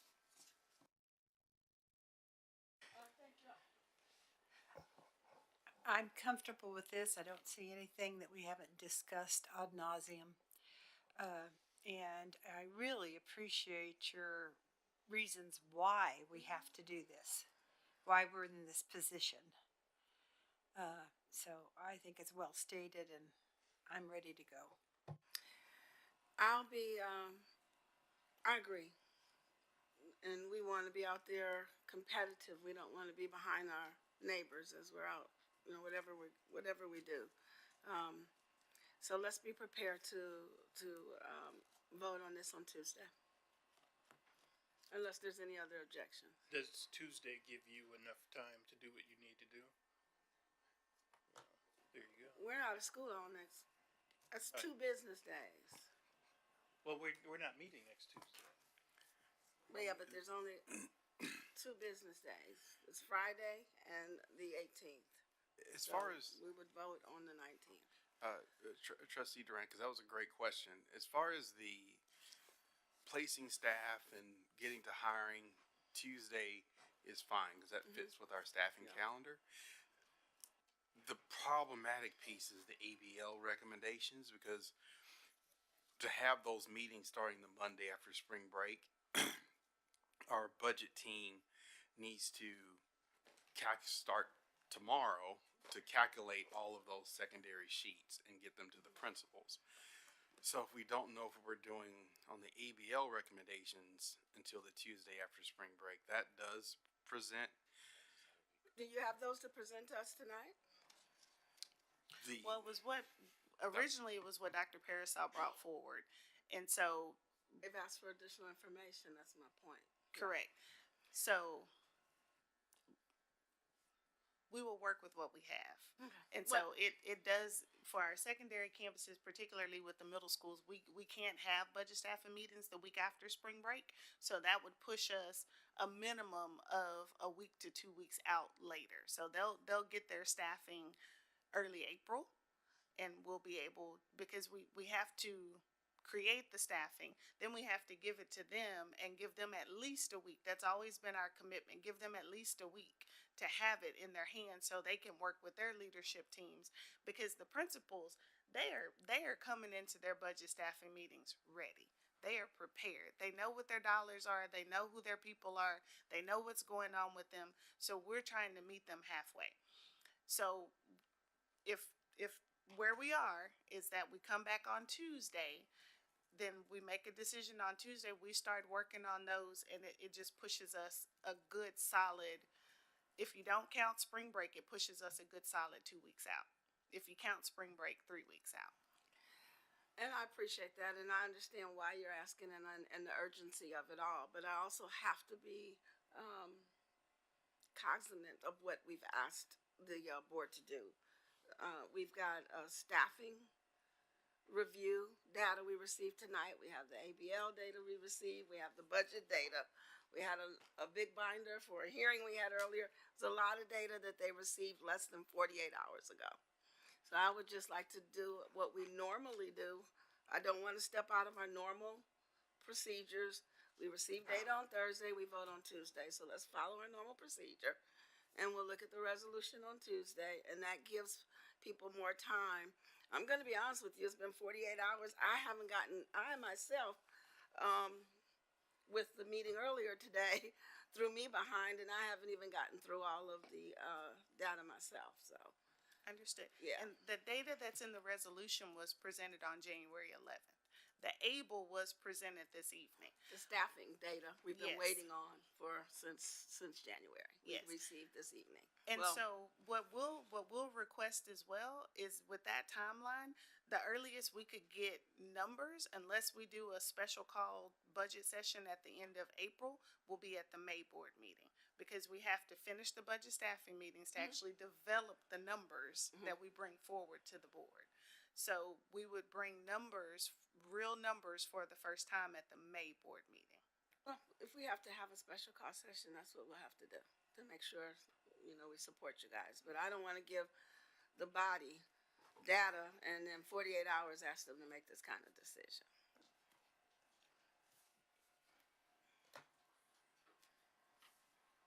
Are you guys comfortable with that? I mean, the thing that I think I had everything but this before now. This surprised me. But the decision we have to make is one we have to make, and delaying until after we get back from spring break, I don't see how that profits us. So, The staffing review is a report I've been waiting on since January, and we got it Tuesday night. yes, this is true. This is true. That's less than 48 hours ago. I want to spend more time with them. But we can do it in two parts, can't we? And this isn't anything different than what we normally do. We vote on Tuesdays. We don't normally have to, we're not normally operating, this is my first time, or I guess second time, with a deficit budget, so we're not normally We operating. did a RIF in 2011. We didn't do a resolution, so this is something really different. Okay. Can I clarify? We wouldn't be, we're not talking about the yellow with the resolution. No, the resolution includes only items that were presented Just on from January 11th. Yes. Okay. So we're talking two different things. The resolution is to solidify the commitment of things that were presented in January. The yellow folder, I believe, is I don't think it's the even fair TASB to the proposed masses. reductions. Yes. So And can- we're not asking for action on the TASB. We're not asking for anything with that, related to that. We were asking for the ability to implement the ABLE recommendations. We were being more conservative, but if, we will work within the time frame that we have. And just to say, our conservative approach on the ABLE recommendation was just hearing the message from the Board of Trustees to limit the impact to schools. And so, and I can speak that I was the one that kind of led the team, let's go with a more conservative approach to limit our impact to schools. So there were some different ones we could have brought tonight, but we did the conservative approach tonight to hearing the board's previous messages. So, in support of what President Durant just said, so, and I agree with Dr. Jensen, like, the stuff that's in this resolution, I'm ready to go for that. The new stuff, the ABL stuff that we asked for additional information on, the stuff in this matrix, like, I'm seeing it for the first time as I sit down here, and I keep saying I'm a slow processor. I need more time to digest it, so. But I'm ready to go on the resolution. I know we're at the wire. I know we need to make some decisions. I know, I get it. I understand. I just, want to afford everyone an appropriate amount of time. Because I'm not okay with everything that's here. But I want to look a little deeper into the staffing review from TASB that we received. Okay, so we'll vote on Tuesday like we normally do. I think Debbie is saying call for a vote. Oh, I didn't see any other. Is your lights on?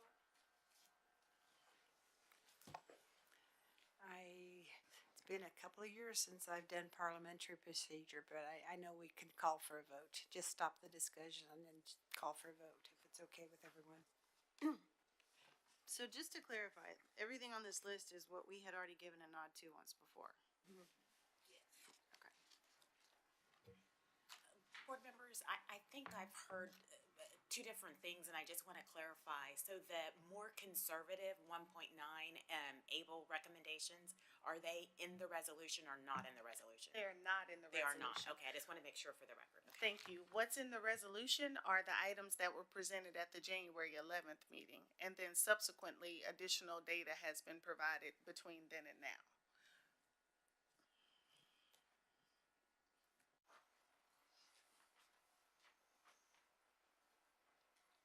So I'm not remembering my Robert's rules either, but I will second Debbie's motion. I believe Dr. Jensen has called the question, which ends debate or ends discussion. Is there anyone who objects to that? Does it require a second? Okay. Do you want to take a vote, or by acclamation, is everyone agreed to in debate, in discussion? Let's take a vote. Okay. So now we're, Well, she's called the question, She so called- she- those in favor of calling she the question. called No, she called the question, but we need a motion. On calling the question? Or are you talking about on the discussion? On the resolution, right? Isn't that Correct, what we're talking correct. about? Because what you've done, I asked if it's okay by acclamation, meaning you're not taking a vote on calling the question. Does anyone object? But if you want to take a vote on calling the question, we can. You can do it either way. So I don't need to vote. Okay. So now we need a motion related to the resolution. I am assuming that the recommendation from the administration is that the board adopt the resolution as presented. Madam President, I move that the Board of Trustees approve and adopt the resolution allowing the administration to implement proposed budget rejections. I seconded it.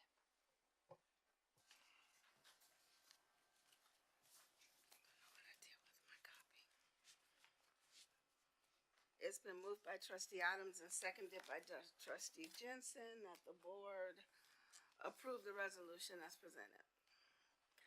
Any discussion? Is there any discussion? All those in favor, please raise your right hand. Opposed? Abstentions?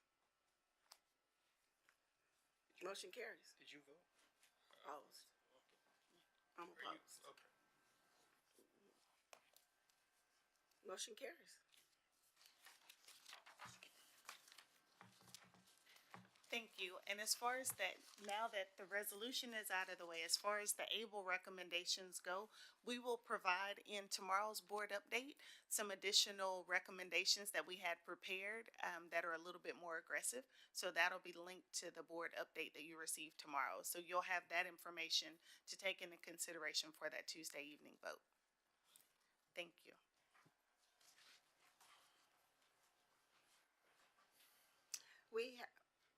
Okay, we're already gonna table that. For our next item, I'd like to recognize our general counsel, Jeremy Binkley. If you will turn to the very end of your binders for me, we're looking at page 165. I have two hopefully very brief policies. The first policy, while you are turning to it, is GE Local, relations with parent organizations. There are a couple recommended changes here, and these are recommended by administration.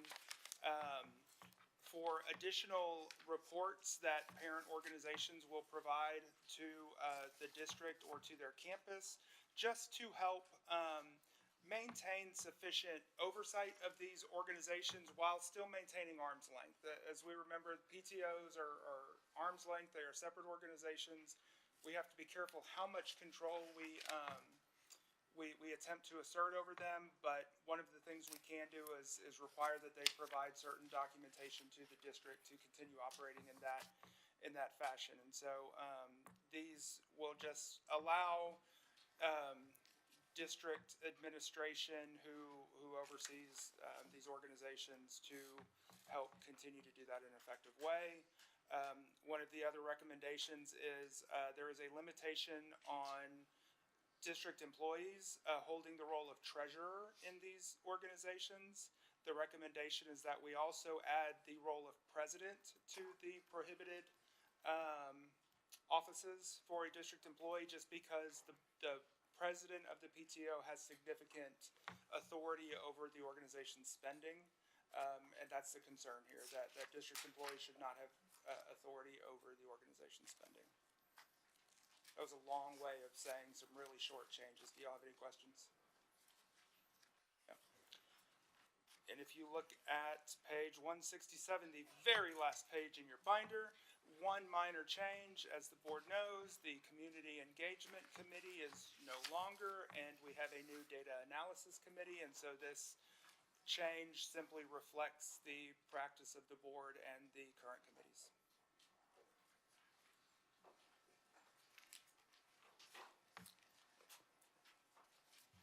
Trustee Adams, you have a question?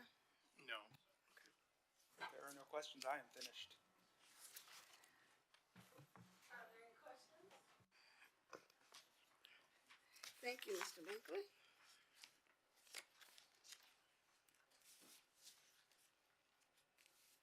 The board will now recess this open meeting and convene in a closed meeting in accordance with Texas Open Meetings Act, Section 551.071, 551.072, 551.074, 551.076. No voting will take place in the closed meeting. Any action the board wishes to take as a result of the discussion in the closed meeting will take place after the board reconvenes in open session, and the time is now 10:40 p.m.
will now reconvene and resume the work session of the Board of Trustees, and the time is now 11:21 p.m. Are there any motions? Hearing none, I'll entertain a motion to adjourn. Y'all don't want to go?